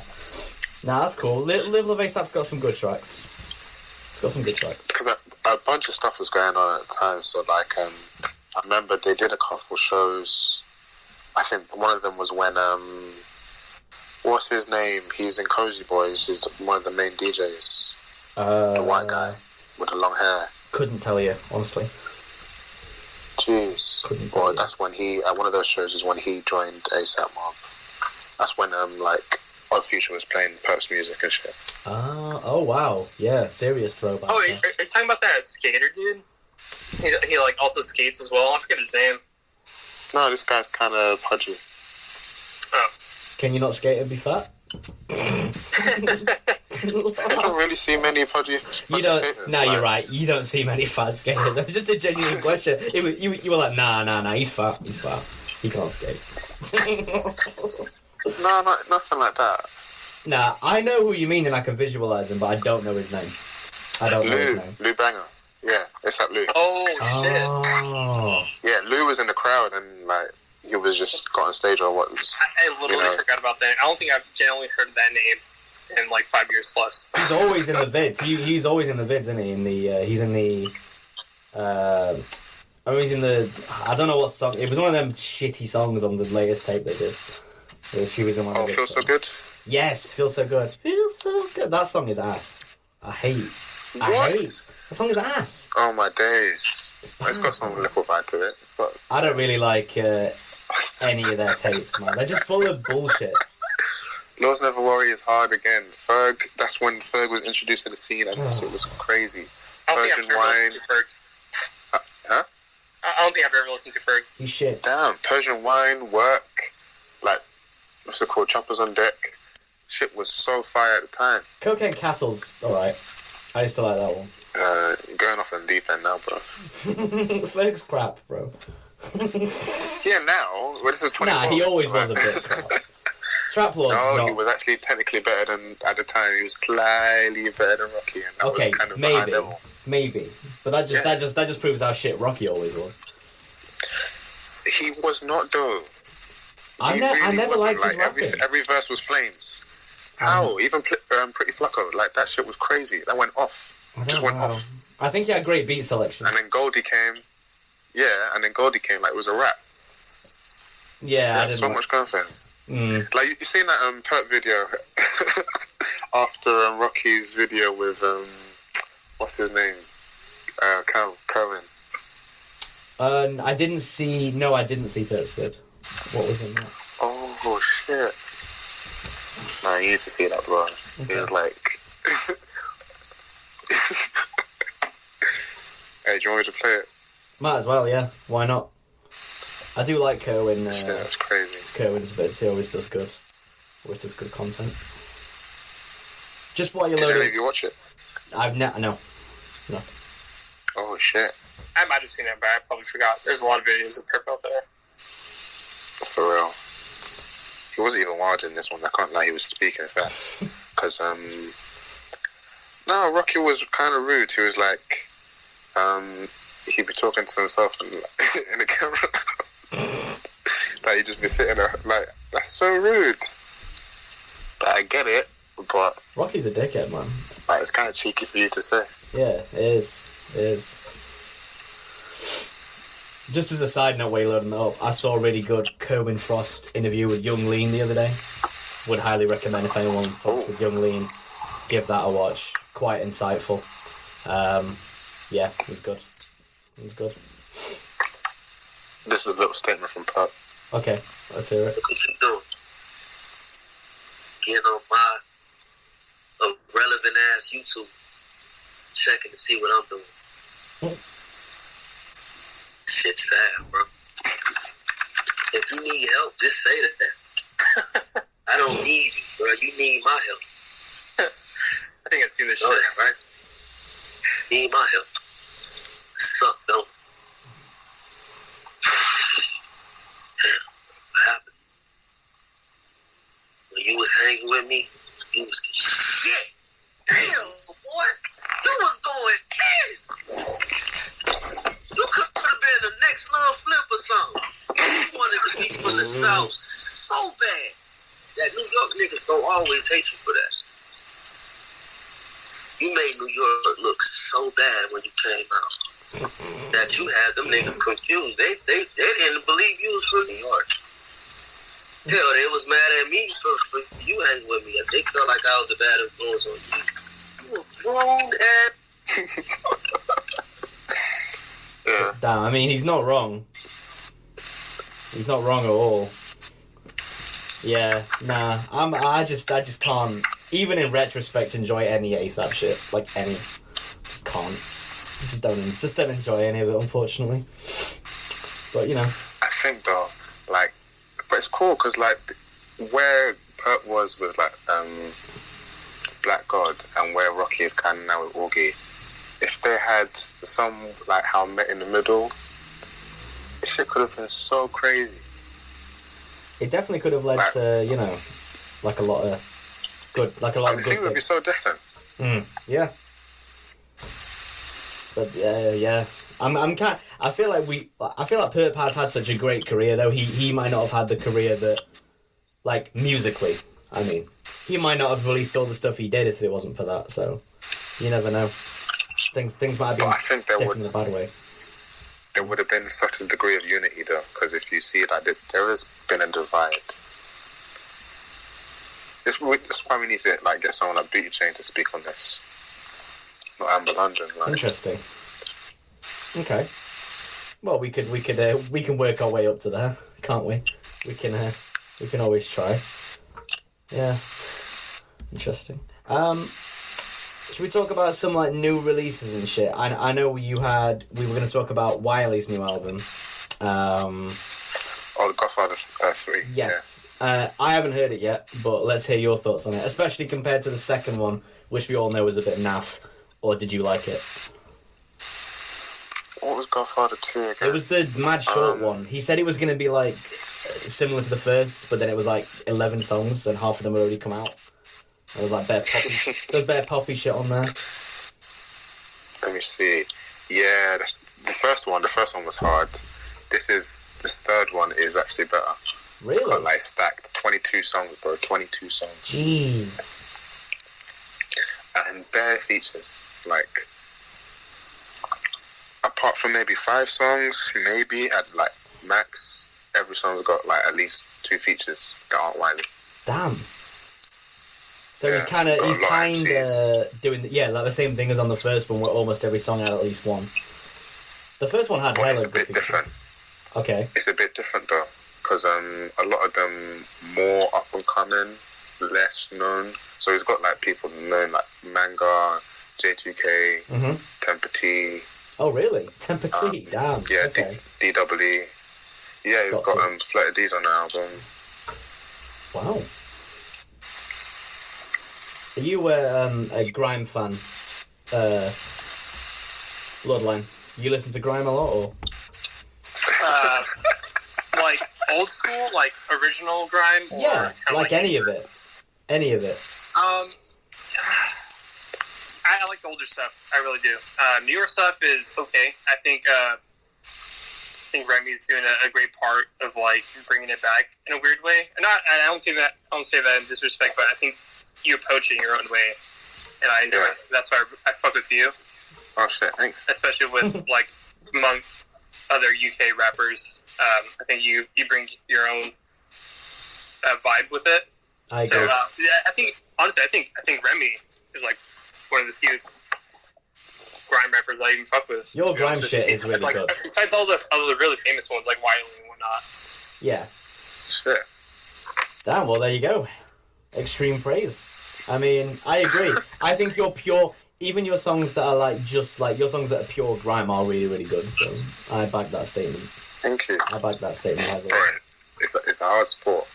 It's a hard sport. Like, Wiley's been doing this for how long? Since like 93. Yeah, he's like crazy. OG. He's OG. Yeah. So Wiley's new, yeah. How many albums is Wiley on now? Like 15? Something Bro, like that? yeah, literally.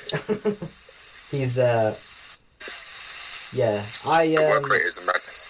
He actually went in though, like, for real, he's 40 something. He's 40 something, he's close to 50, and he's still doing this shit, like... He's like Juicy J. If you really think about it, like, Juicy J is so relevant to this fucking day. It's a decent comparison. It's so crazy. It's crazy seeing an artist being, I don't want to say relevant, but being this, like, productive in a medium and still keep it going after, like, 10 years, because the truth is there's a lot of, like, artists out there, and they don't really make it past that 10-year mark. Oh, yeah. And Juicy J is, like, the biggest example, in my opinion, like, someone who can adapt but still brings their original style in. It's so fucking cool to see. I agree. He adapted to the 2010s when Taylor Gang came around. He joined them. That kickstarted a whole new era. This dude literally came in and said, "Fuck everyone, dude." That shit with Lex Luger. Oh Lord, definitely his best Lord, don't even get me fucking started with that, dude. I was like, "Yo, who the fuck is this guy, dude? This is not Juicy J. This is someone completely different." And I was like, "Nope, this is fucking Juicy J, dude." This dude's gonna adapt to the fucking new style. And then same shit with Taylor Gang. The Taylor Gang shit, I was like, this is literally the most perfect thing you could possibly ever do as Juicy J, is join up with Wiz Khalifa and make great fucking music still. Like, he came out with bangers with Wiz Khalifa, and I was like, yo, this guy is like, he's a goat. Like, he holds up to his name. I think what Americans might not see is like what Wiley is like personality-wise, because personality-wise, he's way more similar to he's similar to Perp personality-wise, because he'll just spaz and say whatever. I think. No. Why wouldn't you go that far? Okay, he doesn't say the same level of wild shit, but or vitriol, like yeah. But he is okay. This is Wiley. R's and P's and O's and then R's and P's and O's and then R's and P's and O's. Yeah, Jesus Christ. That's goofy shit. Like, I just had to get that off my chest. Like, listen, bumper off. Ain't gonna know say my pants. No, bro. He probably, man. He shows more mannerism. Like, his manners are more there, I think. Like, yeah. I think he's just like, he holds himself to like with manners. Like, he's more, I don't know. He's still making fun of people. He still has like that mentality of like, fuck everyone. So he's saying, he's like, in his own ways, like, he's still, when it comes down to it, he's all about respect. I think that's what Wiley brings compared to Perp. And Perp is all about respect too. But I'm saying, like, I don't think Wiley goes extreme. No. You're right. You're both right. I don't think Wiley goes out in public and just slaps the shit out of a kid. I don't think so. Not yet. Not yet. Not yet. He is. We don't know Wiley. Apparently, we don't fucking know him. He has beef. I don't think anyone knows Wiley except Wiley. Bro, I'm just looking at the track list now. That Eskimo dance track, bro. The fucking features are stacked. Flow down. Yeah. Bruh. Man. How many? The feet is Breeze, Capoli, Delusion, Ears, Flowdown, Jammer, Jams, K9, Temper T, and Ken Dixon, all on the same track, Yeah. bruh.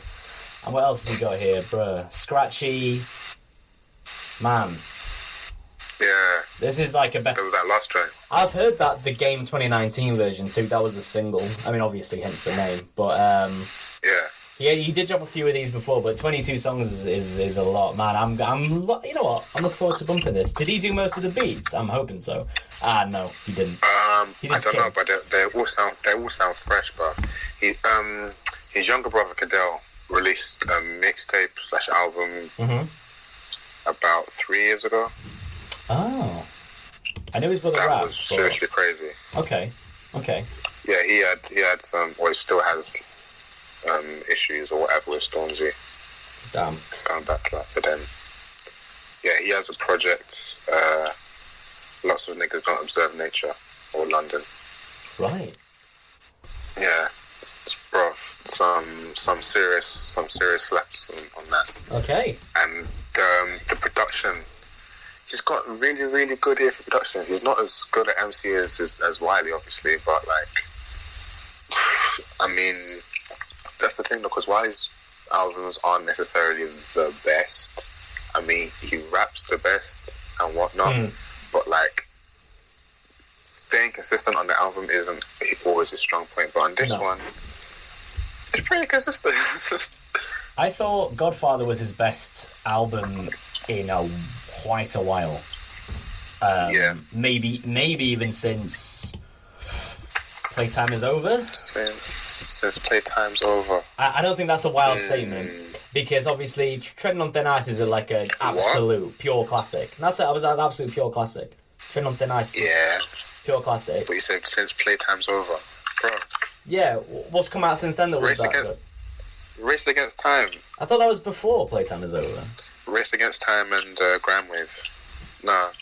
Grandwave's Playtime's not Over was like that. 27. Grandwave's good, but It's alright. yeah, like that's what I'm saying. Like, Okay, wait, hang on. It's not His first. Playtime's Over, I can't lie. Playtime's Over is crazy, like... Wait, Race Against Time. Race Against Time. Oh, okay, yeah, nah. Race Against Time's got good shit, but it's not a great album. It's nowhere near on the level of Treading on Thin Ice, Second Phase, Playtime is Over. It's nowhere near on that level, in my opinion. Yeah, you're right. You're right. No, and- it's not even... It's just a fact. And Evolve Will Be Extinct, trash. The Ascent, trash. You know, Snakes and Ladders was alright. But so... Yeah. If we're reviewing his whole 100% career, he's been very... 100% Publishing's... Oh, man, I'm torn, because I really enjoyed some of that. And he did all the beats on that, too, I remember. Yeah. In terms of discographies, you know, that I've actually heard all of, which is not many grime artists, I'd say he's... I mean, he is fairly consistent, but just bear in mind that he also, like, hates half of that music. So, I mean, like, he always says... He always, like... Did you see? I didn't realize this, but he took down all of his like pop hits, like all the like Heatwave and shit off YouTube, like off his channel. I didn't realize that. Damn. Yeah, he took bare stuff down. I was like, man, this guy really regrets making them songs, eh? Fucking hell, it's crazy. But anyway, Wiley new album, Godfather 3. I'll be and he's still got the Tunnel Vision 1 to 6. Bro, those are so crazy. If you haven't learned, well, those like street tapes, like mixtapes. Yeah, but bro, they're so good. Like they're basically albums. Like if you hear how good of an MC he is, you understand everything. Like okay, I actually haven't heard any of them, so that'll be up there. Tunnel Vision's 1 to 6. Okay, I'll be on that. Trying to think if there's anything else new that's come out. To discuss, huh? What do you, Chief Keef? What do you guys think of his new music? Or Extra Glow. Like all the shit that just came out, Chief Keef. He's so hard. Was Street Cat? Just all the shit, all the singles he just came out with. What's your The one, I remember the YouTube vid had like 2 songs in one, right? Yeah. I think you did that twice already. Those were both really cool. I haven't heard Extra Glow yet. I said I would like 2 episodes ago, and I still didn't. Oh yeah, what we saw Street Cat, Shorty Say She Love Me in Colours, yeah. Yeah, those were all really good. And Hoods. Man, this dude, like literally voice of our generation. This dude still has it. Yeah, like, he does still have it. He remakes Gucci songs, like, and put his style into it. Shit's great, dude. I thought that was really cool what he did with that Gucci track. But we know he loves Gucci, so makes perfect sense. Hell yeah, absolutely. He's I think he looks up to the guy. I mean, I don't know Chief Keef, but like from the shit he's posted, definitely seems like he definitely looks up to Gucci as an artist or as a person. Well, I was listening to Big Gucci Sosa the other day. You guys remember that tape? Yeah.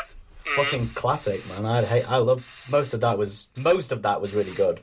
And I was just thinking, like, this would never happen now. Like, a sequel would never happen now. That's bare sad. Yeah. Because who even knows if those two are cool anymore?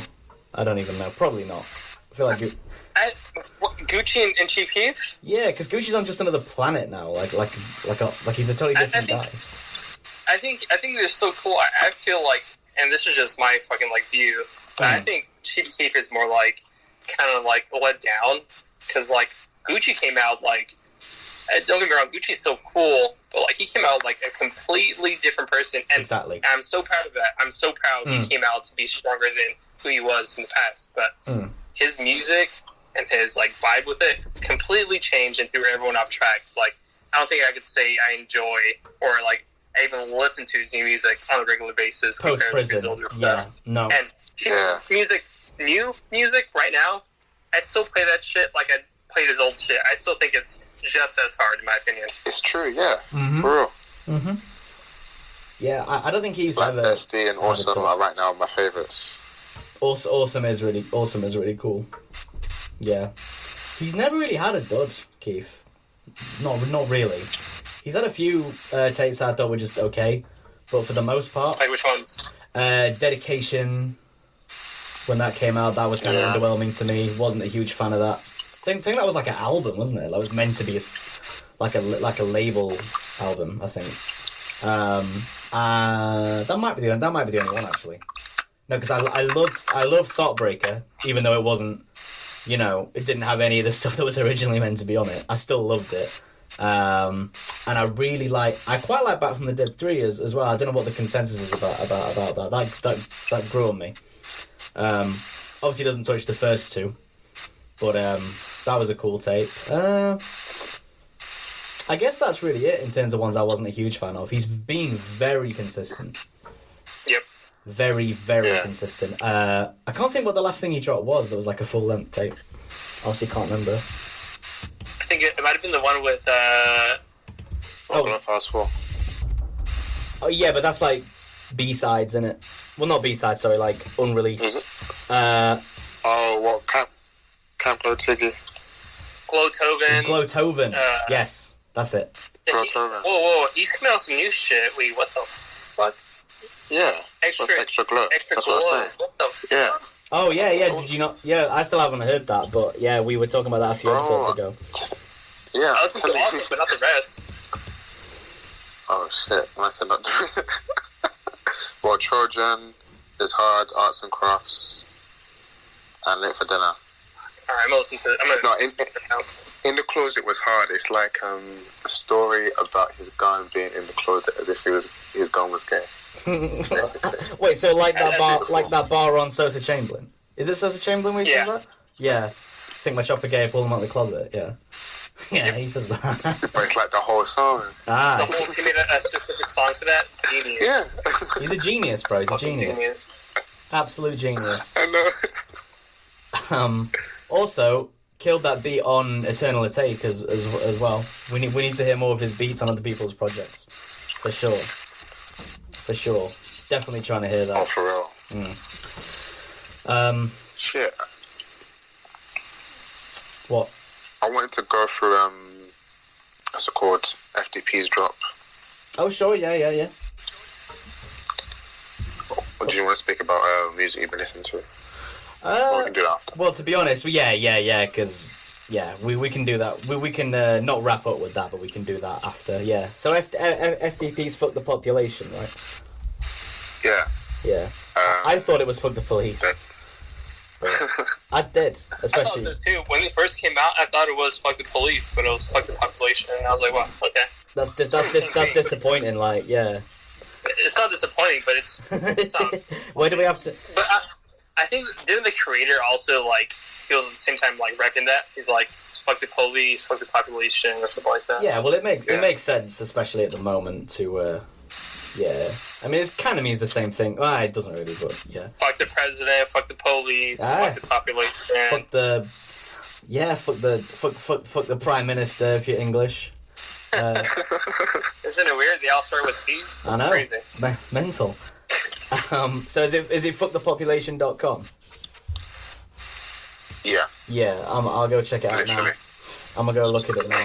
Bear in mind, I damn, everything is sold out. Oh no, not everything. Most, I can't lie, most of the shit is sold out. We got some, like, yo-yos, you got a baseball. Yeah, I'm gonna be honest with you right now. I don't really like FTP as I like it as a movement, 100%.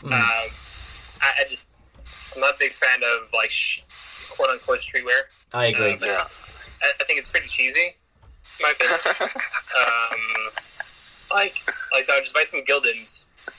I couldn't agree more. I'm more of like I don't want to be that guy either, but I'm like more of like a thrift shop guy, honestly. But look.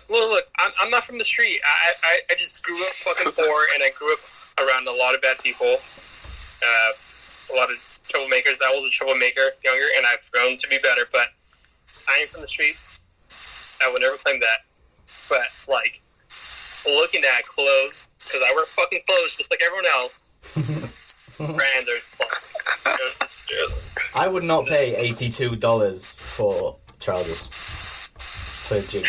I just don't see myself like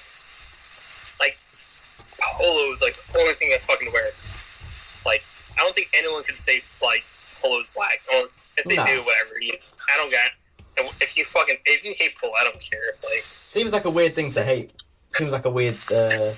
Yeah, it's quite an inoffensive brand, really, isn't it? So I don't really get that. But no, I agree about streetwear. I used to wear Palace and shit back in the day, but I actually... Oh, crazy. I did. Skateboarding, right? And SCP, see, the thing with this, like, quote-unquote streetwear is, like, they try to make it, they try to tackle all these, like, movements, or not movements, but, like, things in life. Like, they try to tackle skateboarding, or BMXing, like these like street sports, like BMXing, skateboarding, and all these other shits. But at the same time, they're trying to combine that street sports shit with like that gang mentality in a weird way. Like like I've seen it before, but there's like brands out there like if you're not like part of that fucking culture, then don't fucking rep it. Like graffiti, that's street. Yeah, fresh up. Like straight up. I used to like. I'm not trying to snitch myself out, but I used to tag, and I think the only streetwear I really fucked with. I don't even remember, dude. Like legit, I wasn't even looking for streetwear. I was just wearing what I usually wear.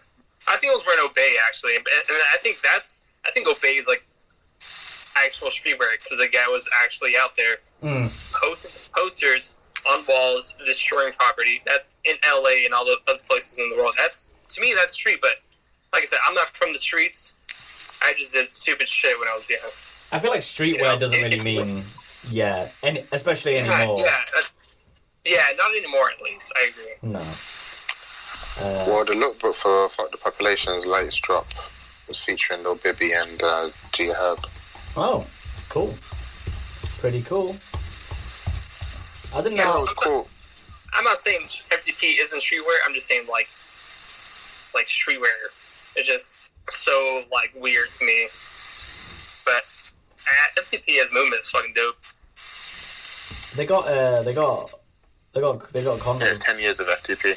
Yeah. What? I mean, dude, their taggings. Have you seen their tags they do in LA? That shit's so fucking sick. They literally just tag FTP on the fucking billboards and the fucking all the freeway signs. I think that shit's sick. I think that's street of them. I could never see myself wearing FTP. That's all. I ain't got the money to wear this type of shit. I'll be straight with you. Yeah, same. I ain't got the money to wear this type of shit. The owner can call me broke. That's why. Yeah. I'm saying this. People can call me broke. I'll be like, yeah, I guess so. Fuck it. I am broke. So anyone calling me broke would be absolutely correct. Broken salty. That's me. But anyway, I'm that like broke angry guy that rappers rap about. They're like he's hating because he's broke. Yeah, that's me. I'm both. But anyway, they got condoms. Do not give diamonds on my dick. Fuck diamonds on my dick. Anyway, they got condoms here. Guys, hey, you know what? I'm not saying fuck diamonds on my dick. I don't like his music. He's hit me up in the past, and shout out to him for like bringing his own wave. But I don't like music. I don't think I've ever told him that, but like I don't. God. It's not really his wave. It's High C's wave. He just jumps on every song and raps badly. So even High C, I don't listen. Hey, High C's sick though. Wait, hold. After this FP subject, let's talk about underground music. Yeah. Right, I just want to throw that out there right now. All right, so let's go over FTP before you get off track all over again. Okay, that's a good plan. But that's it, isn't it? oh yeah, that's it. Anyway, there's not much to look at. They do have condoms, which I think is cool because practice safe sex is cool. I mean, they have a few long sleeve tees, a few short sleeve tees as well. They got a baseball bat. Damn. Okay. Yeah. A the baseball is the only thing left. A $56 baseball bat. Oh, you fucking shitting me? That's dope. That's dope. It's cool. It's cool, but $56. FTP. It says FTP though. Yeah, it's cool. Nah. It's cool.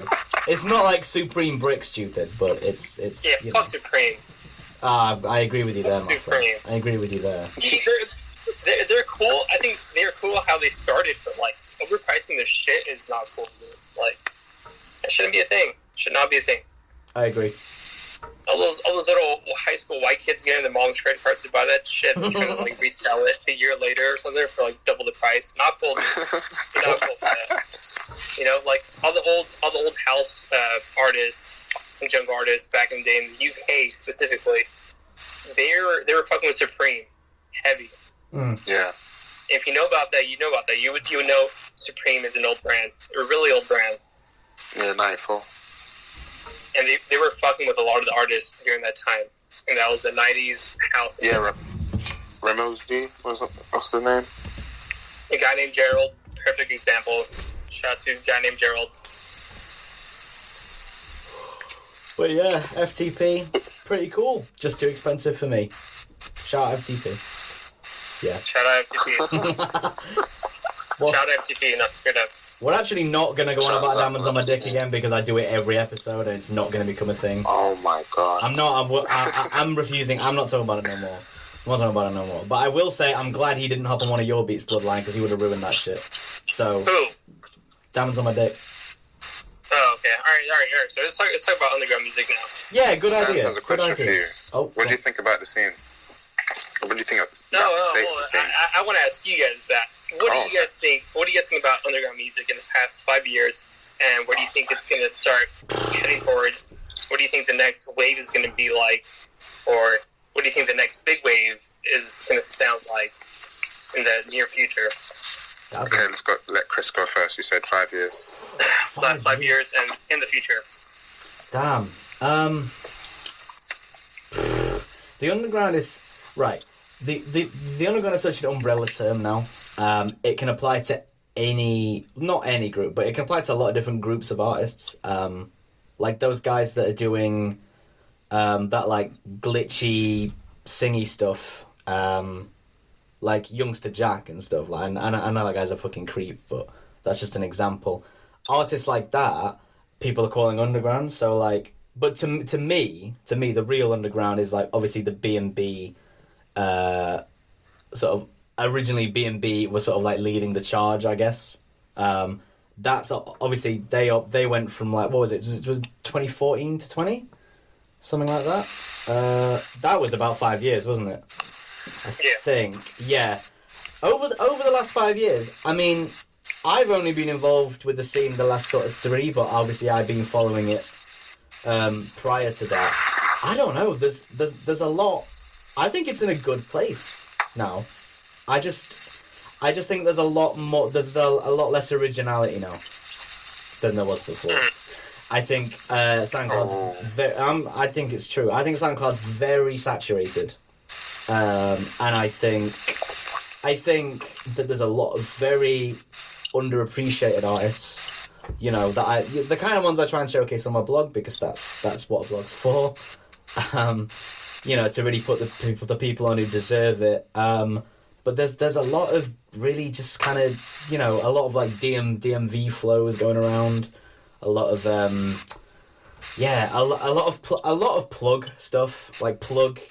If we're considering like the plug wave underground, like that stuff probably won't last much longer, because, you know, well, it won't, will it? People are going to get tired of hearing people on Zangang beats eventually. Like, eventually. You think so? Yes. I understand why it's popular. I feel like plug beats are going to last a little bit longer than I wanted. I'm very indifferent to plug. I haven't heard many artists that I think make particularly good plug music. And I think it can get kind of boring. I don't know whether it will last a while. There's so many different micro scenes. That's what I mean. Like, it's impossible to choose and say this is the underground, because dark trap. Like we spoke about Loco, and you've mentioned it too. Loco saying, you know, dark trap. This is what this is. You know, and as we say, that's fine if you want to make that statement. But dark trap, if we're calling it that, has a lot of offshoots. You know, there's a lot of groups, a whole load of collectives and artists making increasingly like weird, distorted stuff. That stuff to me is really, really cool. But I don't know what kind of staying power it has.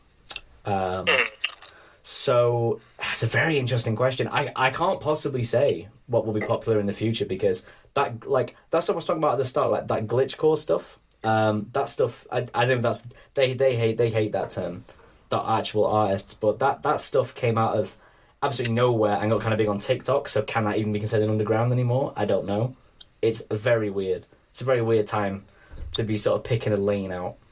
But I will say that, you know, I find new artists that I enjoy almost every week, you know? And I think it's alive and well and thriving in some cases. I think it's in a good place. But I just I couldn't possibly, I wouldn't want to be the one almost to even try and predict what the next big thing's going to be, because I would never have guessed that, like I said, like that weird, like stuttery auto-tune stuff would be big now, but it is. So I couldn't possibly say, but yeah, it's in a good place, is what I'll say. A good place, a very diverse place, just a lot of saturation and a lot of clones. That's my take on it. Good take. What do you think, Remy? So 5 years. We've gone from like early days of like Awful Records, so Carti and that, to the rise of Guff Money, Marcy mainly even Guff Money, start of BMB, Uno, Forney. Then we've got new people like Hook. Of course. Where the scene is going now, I don't know. I just see Zero Suit and Scott Free at the moment. I mean, like, those are good examples. You, Loco Los, like, that's what I'm seeing in the future. I hope that's the future. I really do. Chris is like, as long as Cook is in there, I'm all for it. That's like immediate future, though. That's like next 2 months, 3 months. Oh. Talking about like 6 months, like a year, I don't know. Well, like, what I will say is, whenever just to cut in real quick, whenever I think about best producers, I always say Crook and Bloodline. I always say that because it's the two most original, two of the most. I mean, you just spent ages telling me how your stuff is like. Obviously, you know you make good music, but about how all your influences have made your music what it is. You know. But I think it's, to me, your stuff is all like wild original. So that's just like, so if producers as crazy as you and Crook can shape the sound of the next few years, and that will be a good future for me.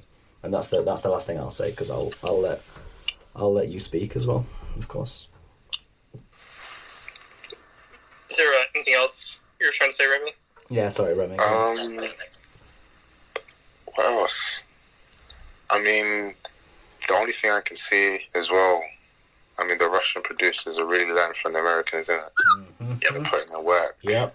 And, I mean, them, the rest of the Europeans, like, near them, they're doing some crazy shit.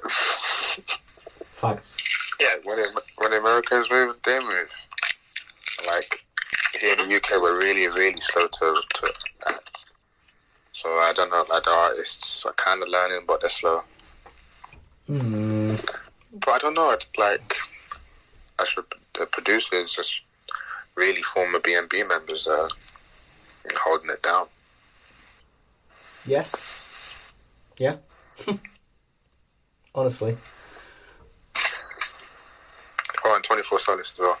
That sounds, if it wasn't for that, then, like, 24 Solace is so fucking good. it should be boring. 24 Solace is so good. Man. Shout out Scotland. Shout out I mean, there are really good producers over here. Like, I've tried to show people that. You know. Who doesn't know that? Come on. Oh, like, well, I mean, people are kind of, I don't know. They're kind of like trying to put UK aside or some shit. I don't think people realize Chris Travis. I know a lot of people love Chris Travis, especially his older shit. Xavier Wolf, Bones, all this shit. There was a lot of underground producers that came from the UK. Best example, if you know about the old school underground from like 2012 era, VODUZ is from the UK. Yeah. Well, yeah. DJ Poise is a good example of that. First band of his shit. Yeah. VODUZ was that fucking guy. I think that guy was a huge, like a low-key, like a big inspiration. When he started making music and when he dropped new shit, I downloaded that shit like instantly. Damn. Yeah, Sam's like first mixtape, he had a couple of VODUZ beats on that. Really? Wow. And it was hard. VODUZ as a producer himself was hard. And I was like, shit, dude, fucking UK is holding it down just by VODUZ. And that was in 2012. That was just 2012, 2013. Yeah. Holy shit. There's a little less attention on the UK now, though. A little less, I think. A little less. I don't know, dude. Like it would be hard for me to disagree or agree because I haven't had my eyes in the UK since like I got introduced to music. Like I listen to so many bands from the UK. There's a lot of shit that comes from the UK, and it involves like it has my attention because like I don't know, it just comes out of the UK or something. Mm-hmm. Like whether like music is a big one. I think my favorite band from the UK probably has to be Broadcast. That's like my favorite like alternative post. It's not even punk, but it's like alternative rock band. Who else? The Sundays, fucking absolutely marvelous band. I don't know that. Who else from the UK? Fuck. I have bad memory. But dude, there's a lot of shit from the UK that I keep my eyes on. And I think most people should be like trying to like get off course of the USA and like try to branch out to different areas of the world because there's a lot of good shit out there. Couldn't agree more. Take my word. Yeah. The Russians, as Remy says, Dude, Russians? unparalleled. Oh my god, dude, like, dude, holy shit. Dude, the Russians are getting into, like, the underground scene is like, it's like watching the underground be formed again, low-key. Yeah. It's like, dude, I can't even explain to you how many Russian people fuck with me. I'm like, how the fuck do you know my music, bro? Like, who put you on? But then, like, I started like getting into it, but the Russians are like, I think it has to do a lot with their leader and their environment. I think they're trying to find like a solidarity in their country. You know, like a not a revolution, but like that anarchy. Yes. You know, vibe or something. You know, they're trying to implement that within themselves, and I think it's so fucking cool. Because like, there's a lot of Russian artists out there that fuck with me, and it's not about me, but like, they're fucking with the underground, and they're coming out with their own shit, and it's pretty fucking cool. For real. That's probably why they like B&B so much and what it stands for. Because, I don't know, I think they really like the imagery and the sound. I think they basically worship B&B. That's where their sound comes from. But they love anarchy. I think they're loving a lot of anarchy right now because they're huge Lil Peep fans. Huge. Yeah. And Lil Peep is all about anarchy. Yeah, he was. He was. He was. He actually was. Yeah. Interesting to think about what they're cooking up over there. Hard to get inside their minds, really, but all I know is, like, you know, they're making amazing shit. Shout out everybody. Jewish Reaper, I think, deserves a special mention for the work he's put in. Yeah. Absolutely insane production. Yeah. And also, I haven't heard from him recently, so I probably should check in, because he did say he had corona, but I'm not sure if he did or not. Jesus Christ. Yeah, he did say he had it. He said his mum had it and he might have it, but so I'll be checking in with him. But yeah, he's a great guy. Our interview, when I interviewed him, was very insightful. If anyone hasn't heard that, it's worth a listen. He had quite a lot to say about how he about his influences, actually. So yeah, but yeah, Russia going stupid, insane. Yeah. Yeah. So. Shout out SHG. Yeah, the whole SHG. Yep. The whole camp, bro. Snow Icy, Issa Hayes, all them. Yeah. Pose, all of them. Also Thorns as well, because he's Russian, right? The Tread producer. Oh, yeah, Thorns. Didn't he make like some fucking hits? He did. Like especially with like Lil Tracy or something like that. Yeah, I remember the name for some reason. What was it called? That song? Yeah. He did produce that song. It was I don't ever wanna find love now. All I ever wanna do is count bands now. Yeah, that one. Yeah, he did. Doesn't he? Like, if I remember right, and like I'm not fronting at all. I'm pretty sure that dude made like off-brand, and I don't mean disrespect, but it was what's that shit? Trench music. Yeah, there you go. Yeah, Tread. Yeah, doesn't he make trench music, like trench beats? Yeah, he makes like working on dying type shit. Yeah, 100%. Yeah. He was speaking of him and Haru Matsui's instrumental tapes. I think that's how you say that. Haru Matsui. Not sure where he's from. Haru Matsu. Right. Thanks. I'm not sure where he's from. He's not Russian, right? I don't think. No, I don't think so. I don't think so. He sounds Japanese, but I don't want to assume. But yeah, those two is like beat tapes are awesome, really awesome. So yeah, those two. Bloodline's right. They were, almost like the second wave of Tread. I would say they were kind of leading the charge there. And there's not too many. Not too many. Yeah, because I feel like Working on Dying just like. They knew, they stamped that. They're like, we made this shit, but we have bigger obstacles ahead of us, and they clearly do. Yeah. You know? They'll be made. Speaking on this, the last 5 years, to me, as a fan, not as an artist, like involved, as a fan of the underground, this has been like the biggest fucking roller coaster I've ever witnessed, dude. Like, on every single corner, like, yeah, people like Working on Dying, perfect example, dude. Like, they were going so fucking hard. They still are going hard. Like, their stamp on Tread music was fucking amazing. And then them going and making music for big artists like, first of all, Lucy Vert. No one else really matters because fuck Drake. Drake's a Predator. Yeah, I mean, yeah. Predator and a pedo, dude. Fuck Drake, 100%. But yeah, dude, it's so crazy seeing like them making and changing the style most importantly, because they knew they made that stamp on trad music and made that wave and influenced a lot of other people like Thorns to make music like them. You know, like I think I could say I made like one trad song and actually posted it, but I wasn't trying to make trad. I just like I get inspired by that fast paced music they're making, and I try to implement that in a way.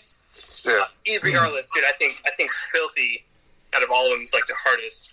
Yeah. I agree. Yeah, I agree. Dude, Filthy's like all the rest of them might make some dope ass music, but no one has it down like Filthy. Filthy is that fucking guy, and he makes hard ass single beats. It's so crazy. I'm just like, I think it's just him drinking that makes him do that. And I'm like, I think I got to do the same one day.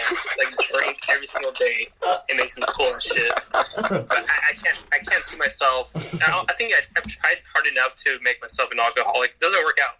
It's not for me. I like being in control. But fucking Filthy, dude. Filthy is filthy. He's one filthy motherfucker. He is awesome. He's a legendary producer, 100%. Yeah. But besides that, dude, like, the last 5 years, crazy as shit happened. B&B versus ASAP. Especially when Choppo was, like, huge champion, dude. When he came out with Cooking ASAP Yams, dude, man. I was bumping that shit, like, every single day in the car. Fuck the white people around me, dude. I'm bumping this fucking Choppo right now. Every single day on repeat, dude. Oh, dude, I was a huge fan of ASAP Yams. He was like the only person I really fucked with because he was the only person out of ASAP or like a bigger crowd who was trying to rebuild the fucking the bridges that were burnt in the music scene. Like he was the only person shouting out to SPACEGHOSTPURRP and reaching out to him, regardless of the fact of what happened in the past. You know, he was like putting people on through Lamborghini.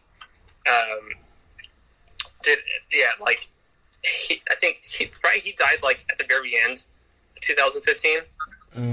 Yeah, I think that's right. Yeah. So it's like,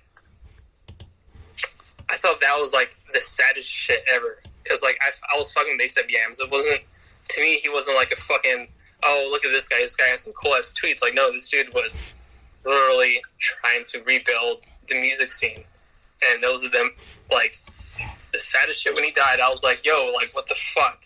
Like we could have seen some cool ass projects if he was still alive. Yeah. But like he died sadly, very sadly to like drug related stuff. Not that matters, but like, you know, it was so sad seeing that someone this big trying to reach out to other people to put people on. You know, he put young Gleesh on the map for other people. No one really knew that. Yeah.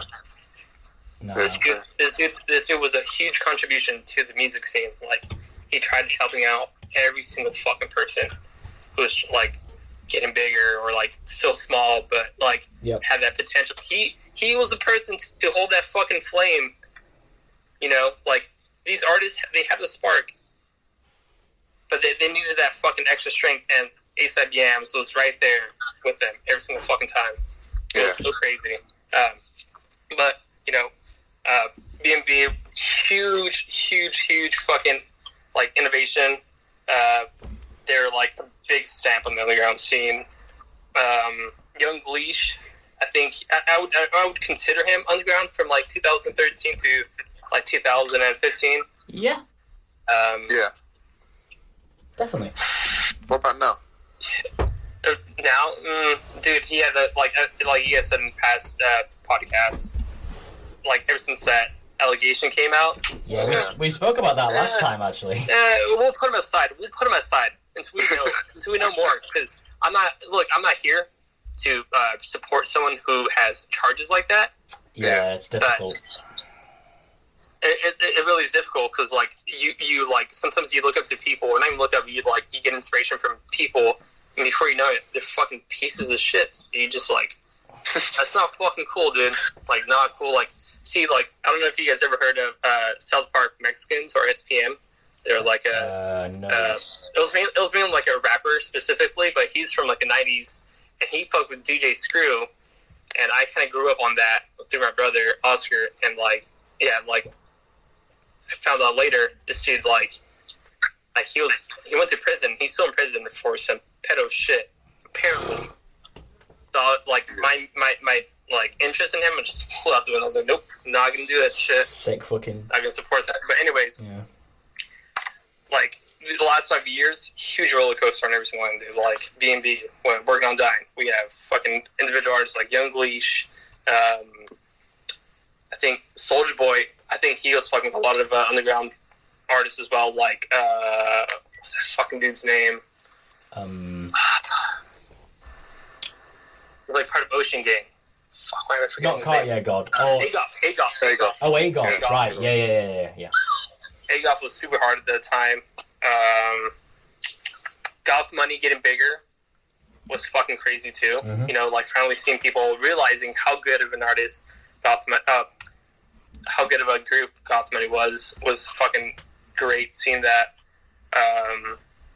What else was, like, a major, like, set point? I guess, like, Five Finger Posse. I suppose that comes hand in hand with Working on Dying. Huge. Yeah, dude. Yeah. Five Finger Posse was killing it. Still do, really. What was that one group? They, like, pretty much, like, ended their career. It was, like, something Money. Oh, do you mean Divine Council? Divine Council? With the song with Three Stacks. Silk Money. They ended their careir so fast, dude. Yeah, it was Cyrax and Silk Money. All over Twitter. All Divine Council had to do was just shut the fuck up. That's all you gotta do. I can't believe they're like, nah. Yeah, that was a real shame what happened to them. I mean, it was their fault, but yeah, it was a real shame. Because they were... Shout out Five Finger Posse for shutting down another group that bullshit that down. bad. Yeah. That easily. Oh, man. I was like, damn, dude. And then, yeah, like, what was it, Father's group? Awful Records. Awful Records was great. Yeah. Like, they played a weird part of the underground, but it was so fucking cool, dude. Seeing people like Father, even wasn't Zach part of that too? It wasn't Zach. Wasn't part of that Awful Record? A little later, right? I think. Yeah. McConan, obviously, as well. Yeah. And what's that up with the guy in the wheelchair? Ethereal. Oh man, Ethereal, amazing producer. Yeah, landmark producer. Yeah, dude, it's been a weird roller coaster. Like, people fighting back and forth. I thought the underground was gonna go, like, straight to the ground at one point. I was like, well, I'll still be making music. me, like, listening to the underground. Yeah, it's quite some chance. But I think the community, like, definitely made it through. I think there's a lot of unity going on. I want to say, and I think a big part of that is, like, producers trying to take over the scene, and I think they actually fucking did it. I personally think the producers have the upper hand here. Definitely. Like, what was a good example? To me, so I've said this in the past, but, like, I was trying to do with Predator technology, I was trying to, like, get these artists from try to get, like, every single corner of the music scene going on right now. Like, had people like TV Nicks, had people like Katsu from Team Sesh, had beef with B&B in the past. Like, the group versus group. And then I had B&B people in that tape scene. Like, I was trying to get that unity going, because I saw the unity going throughout the community as well. I started seeing, like, other people really support each other, dude. Like, it was pretty fucking cool seeing it. Like, Crook was one of them. Crook was one of the, like, I want to say few people that really, like, he fucked with you. He fucked with you. Like, I saw, like, I think I first started fucking with Crook because I Am Pissed was retweeting his shit. And I was like, yo, this is some dark ass shit. Like, I think Crook is, like, you know how I said, like, I don't think my music's dark? I think Crook is, like, perfect plate for that. Like, he deserves a fucking I make dark trap bitch on his like name. He like that's embedded in him. He makes dark trap. So yeah, it was cool seeing people like him support all these other artists. You know, then I was like, dude, this is fucking cool as fuck. You know, it's like there's more good people than I thought, and that's when I said like I think the underground was going to shit, but then I started seeing more people try to bring back unity in the scene. And Croak was one of them, absolutely. SPACEGHOSTPURRP, I think, played a good part of that too, because he was trying to fuck with more people, and he was trying to shout out to more people, trying to work with more people. Like he worked with me. I thought that was fucking cool. So yeah, dude, the last 5 years is crazy. Little young bro, holy shit! How did I forget this motherfucker? Yeah, young bro, hugest role. Fucking goth boy clique, that whole scene, dude. Fucking a lot of people's lives, dude. Wicked Face. I'm not a big fan of Lil Peep. Never have been. Never listened to a full song, but I know for a fact this fucking kid changed the world, because I see fucking people with the same tattoos, same hair, everywhere, like on their skin. I'm just like, yo, like if you could make people do that, I think you did a big impact on the world. I was quite surprised when I started seeing it happen. I was like, yo, this is pretty crazy, you know. Yeah.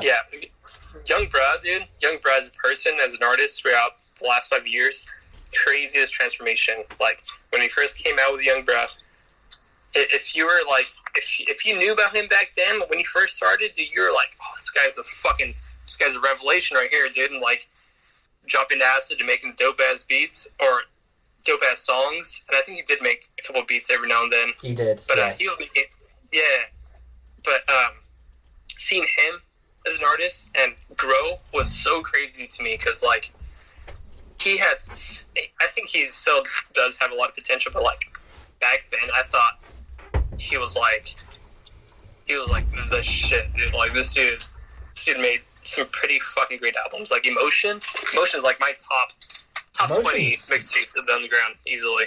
I think I was talking about his and Craig's song on there before. Yeah, because him and Craig got that's that only collab. It's like proper rare on Emotion. Yeah, it's a great tape. Yeah, no, definitely young bro. Yeah, young bro, definitely out there, dude. He definitely changed the course of the underground easily. There's a lot of artists I know I'm forgetting. I know for a fact I'm forgetting, but like there's a lot of stuff to cover. I guess Team Sesh as well, like Team Sesh. Team Sesh, dude. Team Sesh is definitely a big role. If you're doubting that, you are undeniably fucking stupid. Like, not everyone knows, bro. Come on. Bones as an artist, crazy, dude. Like the fact that he's able to bring like someone out of fucking Limp Bizkit to collab with them, like yo, where did this come from? Like how did the Limp Bizkit or the I forget his name, the lead singer Fred Durst? How did this guy just Fred Durst? How did Fred Durst like come out of nowhere and just like, yo, this guy's a cracker? I remember I saw that video. I was like, what is that actually? Is that Fred Durst? I was like, what the fuck? Yeah, very, very strange. So crazy, yeah. Completely crazy what's happened in the last 5 years. And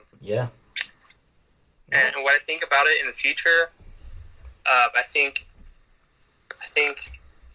High Pitch is going to be, even though it's still pretty big or getting big right now, I think High Pitch is going to be like the new thing. Playboy Cardi. Oh, right. Young Thug. Like you know those that group of artists. Like I think they're kind of like they're trying to stamp it. Okay. But I think the underground is doing their own way. So I think the High Pitch sped up shit that's going on right now, I think that's gonna be pretty bigger soon. So almost like Nightcore type stuff. Yeah, almost like Nightcore, but people don't like that label. Like Nightcore is pretty much just fucking drill. You know, it's like drill or but not really, because Nightcore is just like high pitch. You can Nightcore anything. You can Nightcore like any song. So yeah, so it's not like stick drill. You know, like that old Florida shit. It's not sick drill. Nightcore is like they want their high pitched voices and high pitched beat. Sick drill on the other hand is like just like high paced, fast songs, but their voices are still the same. Nightcore, on the other hand, has every single thing of the song, just like at the high point. Yeah, like they want it to sound kind of like cartoony, you know. I think that's going to be the future. I also think, I think someone's going to try to bring back like slow music. In my opinion, I feel like there's always a wave that's going around, and I feel like they're going to bring back like that slow, like screwed up shit. And I'm not saying there's screwed up out there that there isn't, but like I feel like as a movement, it's going to get bigger again. Okay. Like, you know, Vaporwave was like that scene, that slowed up shit. Yeah. Vaporwave was pretty much DJ Screw, or pretty much J synth or Japanese synth wave. Yeah. There's always that weird slow movement going around. That was very influential. Like in like the early part of this decade, at least, it was very like people were really getting influenced by that. Yeah. Vaporwave was it was cool as fuck. The early things, I mean, shit, Contact Lens came from that. I didn't know that. Yeah. I didn't know that. Interesting. All his older shit's like literally Vaporwave. I'm just like, fuck. I thought it was cool. I first got introduced to him by his newer projects. I think it was like Euro $2 was like the one I listened to first. I was like, what the fuck is this, dude? I was like, holy shit, this is the greatest thing. I still do think it's the greatest thing. But like, when I saw his other shit, which was like probably a year or two older, it was nothing but Vaporwave. I was like, how do you come from making this to making this? Yeah, when you put me on, I was thinking the same thing. I was like, what the fuck? Dude, it's like, it's growth within an artist so fast and like so like unique, and like the intuition and like that chorus that he made, like so crazy. That's like completely artistic. It's like that's the biggest change I've seen in like quite a few artists out there, you know. Nice. Yeah, well, definitely covered a lot of ground there. I would agree with everything you said. I think we all would. And yeah, the underground is, but it's in a good place now. I think we can all agree it's in a good spot. You know, it's in a good spot. Like you said, a lot of watch down shit. I definitely don't listen to a lot of new shit, to be honest with you. I think it's like by the way I said, I think that the Nightcore, I don't want to say Nightcore, but the new like high pitched stuff is coming out. I think it's going to be big, but I'm still not a fan of it. 100%. No, we get. I'm really not. Nah, yeah, it's that sort of stuff. So, well, I'm constantly, presented with things that I'm not a big fan of. But I guess you have to. I guess. Look, I am. I guess. Give it a chance. Give it a chance. Try something new. You have to kind of view things from an objective point too, like because I want, because I hear things that I'm like, damn, people would love this. People would love this, But I would never pretend to enjoy something I don't. Is the crucial. Yeah.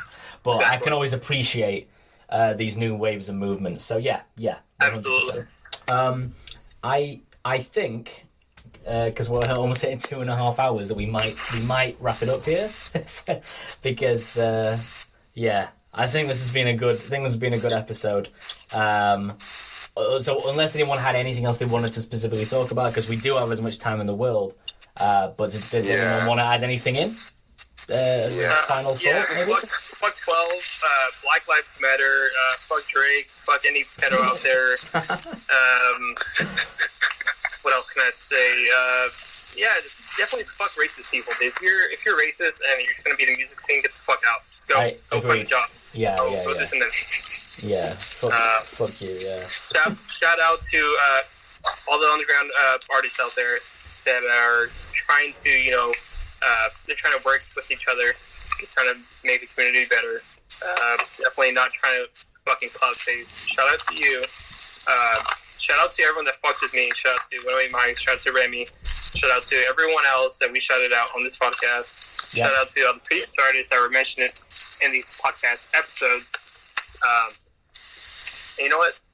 Yeah. Okay. Well, keep working, keep going better, keep going harder. Well, I got some shit to say, bro. Yeah, no. I was gonna say thanks to Bloodline. You say your shit first. You say your shit first. Go on. Oh, bro, it's not over. Oh, you got more shit to say. Caricature and Dan Mercer. Yeah. Oh, okay. Yeah. You're right. We did forget that one. Okay. Let's talk about that real quick. Let's do it. And there are other questions, you know. Man, okay. You know what? Let's keep this ball rolling. We can keep going. Hey, we can keep going. Let's keep it going. Hey, I was just calling it 2.5 hours, but that's a long podcast. But let's keep going. Let's do it. Let me hold on. Give me a bathroom break. Okay, I'll pause it. You support a basketball team? You asking Bloodline? Yeah. Do I support a basketball team? Yeah. Or do you follow it? No, I don't watch sports, but I fuck with like some of the players individually. Not to sound like very I don't know. What's the word I'm looking here for? Like bandwagony. Kobe, been there whole life. Like I've seen his face throughout my life. I think, like I would say he's like an inspiration in a way. Like I said, I don't watch sports for shit. I watch motorsports. I watch fucking cars go fast about it. But like, I'm like basketball. Nah, dude, I don't have a team. I can tell you football. I do know like the names like every now and then. So what's it like to live like in Portland then? Like, because you've got the Nike's headquarters and you also got the Portland Trailblazers. So it's weird because I work at Mercedes. I think some of the players get their free cars or something like that. They get their cars from my shop or dealership. So it's pretty weird. That's fun. Yeah, it's pretty weird. And like I said, seeing Damian Lillard at the I was like, it's pretty cool, dude. I still don't see myself watching basketball, but it's great to see people with such reputable names and statuses, you know, like proving to the world. And I'm sure they're not trying to prove anything, but like being out there with the people. Yeah. I think that's cool. Sure. Showing solidarity is cool. I like it. Down to earth as well. Mm-hmm. Oh, Kevin Durant too, though. Well, he said it. Well, I kind of am a fan of the Nets currently, so yeah. Well, I don't know the history of basketball. I just know like names and catchy songs. Same. I don't know shit about sport. Shaq was a rapper at one point. Like, yo. Yeah. So was Kobe. So was Allen Iverson. Yo, Kobe's shit was actually pretty good, honestly. I heard one Kobe song. I was like, this is actually decent. This is actually pretty good, solid. And I'm not just saying that because he's dead either. I genuinely. Shaq had some old school classics, and I think his songs were actually kind of cool. Yeah. Like if you slowed them down, I'm pretty sure I've heard DJ Screw slowed one of his songs, and I thought it was the coolest shit ever. Shaq chopped and screwed. That's it. Yeah. I was like, yo, what? That's fucking dope. That's sick. Yeah. So tell us more about True Disciple. And Caricature and Dan Mercer and New Blackland. Like what? So True Disciple, not a gang. I want to put that out there. Not a fucking gang. True Disciple is a collective, and not really a collective, but it's more like I want to say movement. I really do, because the main movement is to inspire others. It's the sole purpose of it, and I made that very clear, especially with the people I chose to be in. And to make it clear, it's only myself, MERCER, and Mr. Popo. No one else is in it right now. Oh. Yeah, I made it clear, like, I wasn't trying to, like, get a fucking group of people, because I've seen it collapse. I've seen people collapse too many times. Yeah. I'm pretty convinced I definitely don't want that to ever do that, like, ever. So I'm trying to make it tight, and I want to make it the group to inspire others, and definitely just like support the people in the scene. And it's not underground specifically, but just like whatever they're making, I want them to be supportive of the other artists. You know, I want them to be true. I want them to be honest and very upfront. I want them to be very upfront in the scene they're in, or, you know, the surroundings, the environment that they're in. MERCER, perfect example. I'm so glad he reached out to me because I didn't know he was out there at all. And when he sent me this stuff, because I was asking for people to send me like, you know, like content I could see or listen. He sent me a couple beats, and I'm pretty sure I was sold down the first fucking beat I played. Pretty sure. But when I played the rest of this shit, and when he told me what he does, I was like, yo, this is like, this guy reminds me of myself. Like, it's crazy because, like, we had to talk with, Popo and I had to talk with MERCER. It wasn't like a fucking, oh, you're in the gang now or type of shit, but it was more like, I was telling Popo, like, hey, fuck this dude right here. This dude can make melodies, like as I did back then. And Popo was like, yo, what the fuck? And then Popo and I, we were talking because we're still in touch. And we're like, we're still in touch. Like, we're like close friends, really close friends. But he lives in Cali right now. But he was like, this dude, like, look, he reminds me of you from back in the day. I was like, that's exactly why the fuck I got him. Like, and it's not, he's trying to sound like me, but he has that, like, that flow, that rhythm, and that specific, like, collection of sounds put together that it's like, I can't really explain it, but dude, MERCER, shots down MERCER, dude, so hard. Like, yeah. If you're not on him, get on this shit right now. I agree. Go look him up. Even look at the visual I made for him. Like, and I also want to say, like, the point of me even being a true disciple is to mainly support the other artists that are in here. Like, I want to make, and not to spoil the fucking all the info, but I'm trying to make all the art covers for people. I'm trying to make, trying to be the support or the ear that people need. The guy that people might want. You know, I'm trying to be that person for them. So that's hard. I'm trying to build. I'm not trying to be in control either, but I'm trying to, like, be there for MERCER to be the future, because he's a younger generation of me. You know, I'm 24 years old, and I'm pretty sure the last time I checked, MERCER was about 19. Bruh. So I saw to this was like the perfect, like, chance for myself to, like, spread what I think is good, or what I think might be better for the future of, like, the music in our lives. So I was like, oh, dude, this is the fucking perfect chance for myself to bring that out of myself and spread it on. So MERCER was the perfect individual for this, I guess. Yeah. And I'm definitely fanning over him. If for those who are going to listen to this, like, I'm definitely fanning.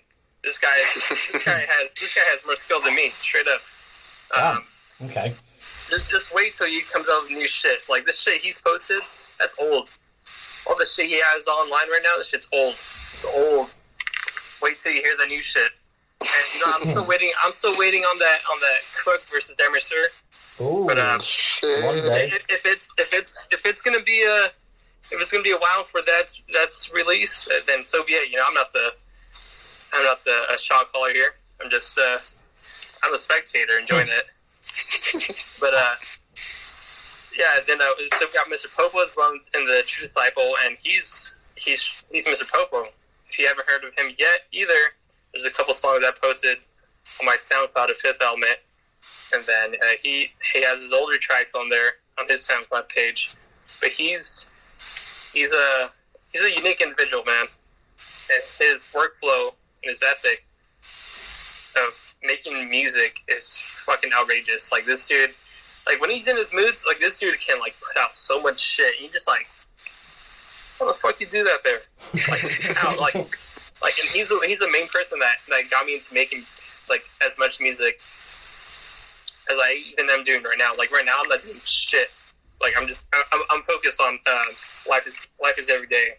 But back then, I used to make beats, like several melodies a day, easily. Not even a day, like in an hour. I'll definitely do that. Damn. I can still do that now, but like, trying to take my time a little bit here, focusing on other shit, especially on what's going on in the world. Of course. So that's True Disciple right there. K-Kosher, dude. I think K-Kosher has one of the most unique vibes right now. And like, here's the weird thing. I really wish I could send people beats. And I know I can send people beats, but like I make too weird of a sound or too specific of a sound, you know? Like I think there's barely any people, Remy included, that can rap on my shit. And it sounds good. And it's not because like I don't want to say like there's like bad artists or good artists, because there definitely is, but like you definitely have to have a specific sound to hop on my shit. Mm-hmm. You know, you definitely have to have a certain vibe to yourself as an artist, as you know, your lyrics or whatever. You definitely have to be like a specific artist, I guess, to hop on my shit. So like, I really wish I could just like send all these artists I fuck with like random beats on it. But I know for a fucking fact. I know for a fucking fact. There's not a lot of people out there that can rap on my shit. It's not that my music is too good. It's too strange, too specific.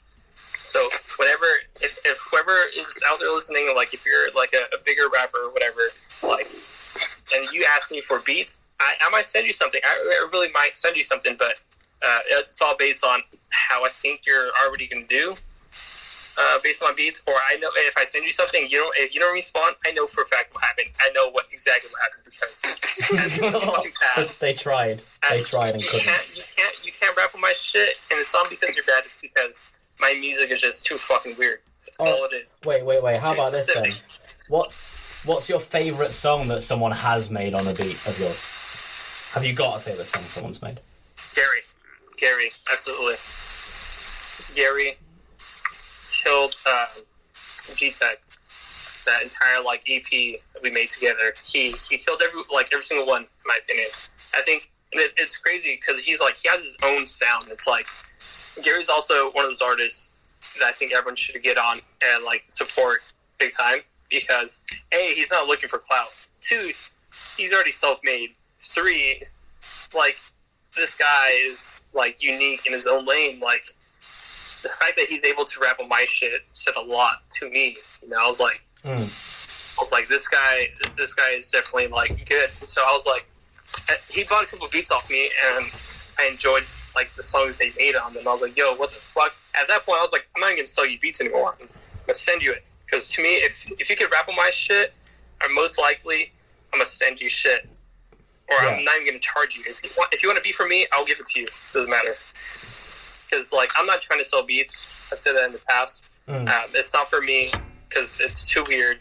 So I don't really even try. People will buy them no matter what. You know, if they really do like them, or they really think they're gonna go good. But Gary definitely killed my shit as a smaller artist too. That was fucking cool to see. And I still listen to the tape, like every single week. That's awesome. You did the art for that, didn't you, as well, I think? Is that right? Yes, that's it. Yeah. Your art is crazy, by the way. I gotta, like...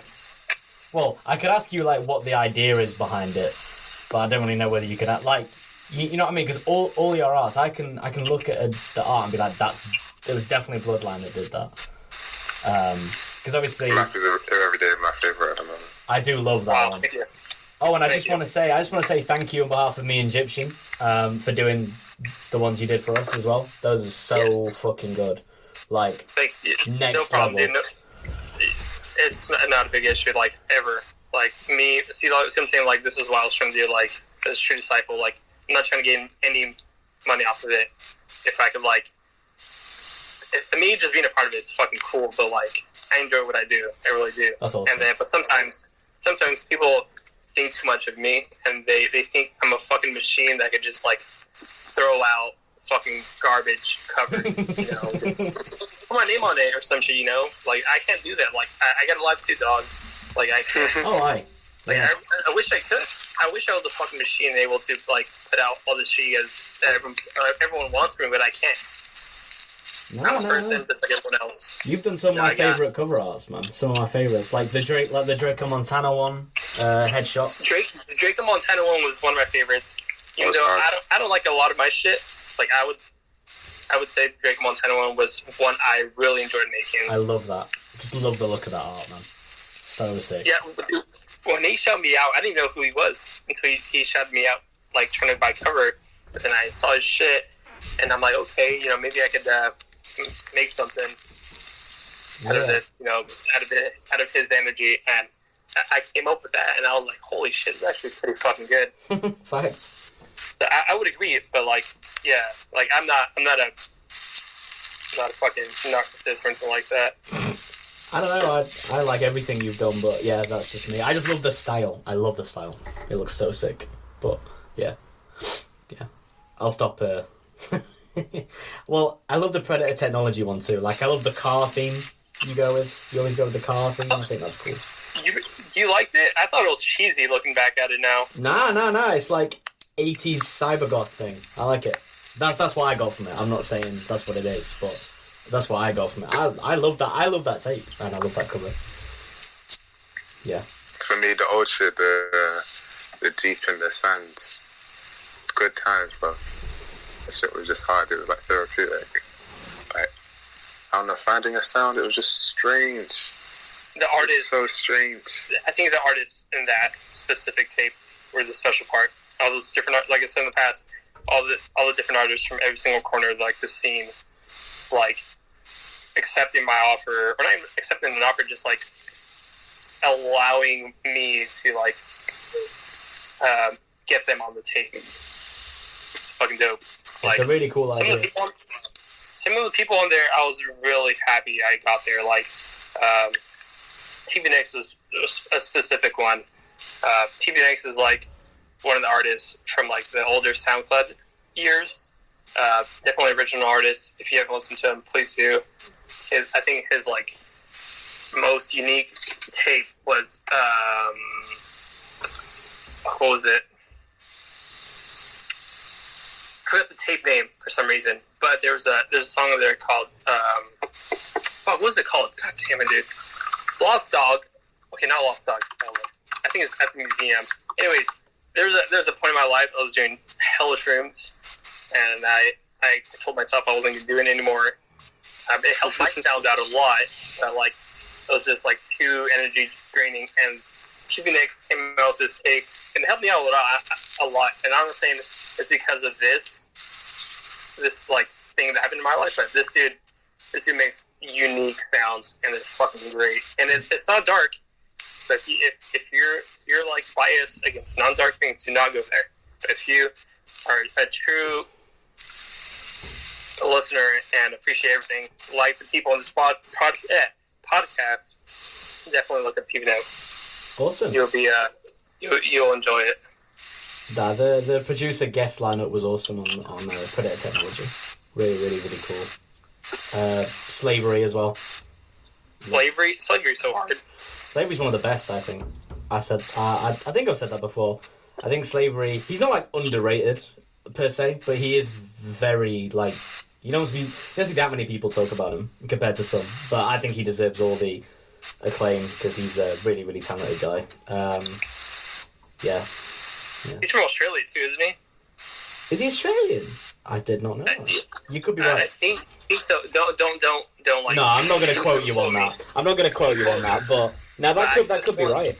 That could be right. I could have sworn this dude is definitely not from the USA. Definitely someone from, like, I think it was. I'm pretty sure it's Australia. If it's not Australia, I doubt it's New Zealand. Pretty sure it's Australia. Yeah, somewhere in that continent. But yeah, no, there was some. Yeah. Love that tape, man. Sorry for getting off track. No, you're fine. Just fucking around. You're fine. Yeah. No, I think we learned quite a lot from that. The True Disciple movement. You think you'll ever have any more members added in over the years?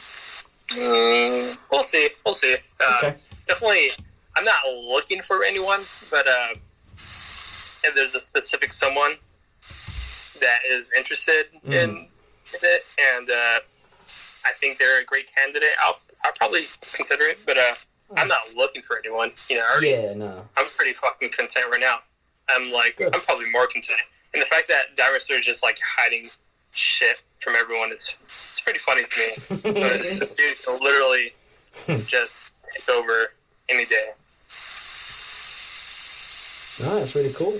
Did we have any more topics? Yeah.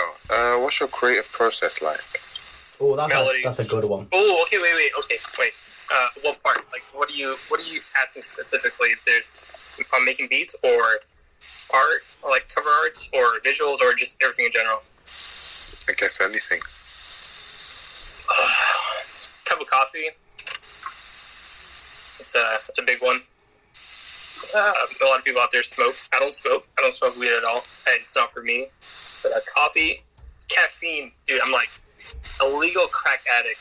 Put it that way. Like I need to have caffeine. I need to have caffeine to work. Yeah. And it's like huge inspiration. Like if I can't have caffeine, I'm probably gonna do like not so well making beats. So for beats, I like it goes hand in hand, but like 50-50 or Virgil. I like making melodies first. I like making melodies. It's like my favorite thing. Melodies first, like hands down, and then I'll start putting the drums in there, and then sometimes it might take me like several tries with the melodies because sometimes I think it's not enough. But like I don't know, a lot of people would be like, "What the fuck are you doing? Stop right there. It's good enough." Yeah. Like I gotta keep going. I gotta keep trying. I gotta keep going different or weirder. So that's how it is for making beats. But also at the same time, there's always like that idea in the back of my head. I'm like, okay, so what kind of music am I gonna make this time? You know, like, am I gonna make a mixtape? If so, like, what's the vibe you're trying to get out of it? You know. So sometimes, legit, I'll make a cover art for something for a whole tape, and I'll base my tape off of that cover art. Yeah. Oh wow. That way round. Damn. Okay. Yeah, it's pretty backwards. A lot of people I kind of got a sense though, like 2018. I got the sense. Yeah. Like Life is Everyday. Life is Everyday is more like a. I can't even explain it. Life is Everyday is Life is Everyday. I'm gonna put it out there right now before anyone gets confused. This is going to be a tribute to Contact Lens because we haven't heard of them as a fan base. Whoever is listening, if you're a fan of Contact Lens or a supporter, whatever you want to call yourself, we haven't heard of him in a fucking while. And huge inspiration for me. So, and I know I've said this in the past on Twitter, publicly, or through this podcast, but I'm a huge fan, and I'm definitely I definitely want to do something at least to make that fucking statement right there. So this album is a tribute to Contact Lens, and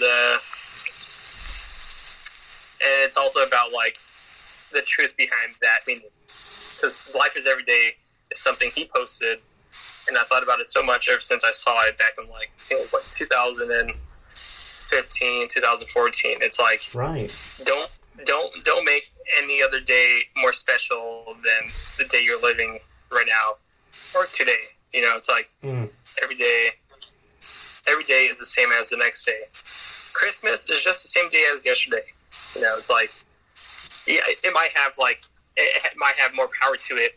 That's true because all these people are coming along and celebrating that same day. But don't make today any less of a day than it could be tomorrow, or it could be the next week, or it could be the next month, or it could be the day, you know, you're going to get a promotion, or just make sure you see every day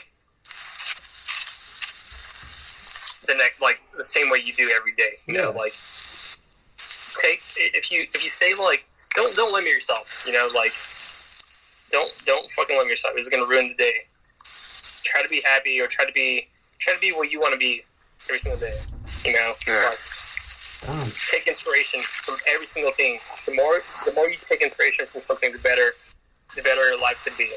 Absolutely. Look at a fucking tree. Look at the clouds. Look at something. You know, like take it. Just remind yourself this is how it is every day. Damn. Like, every day is special. Don't think of any of it. Don't think of it being less or more. You know.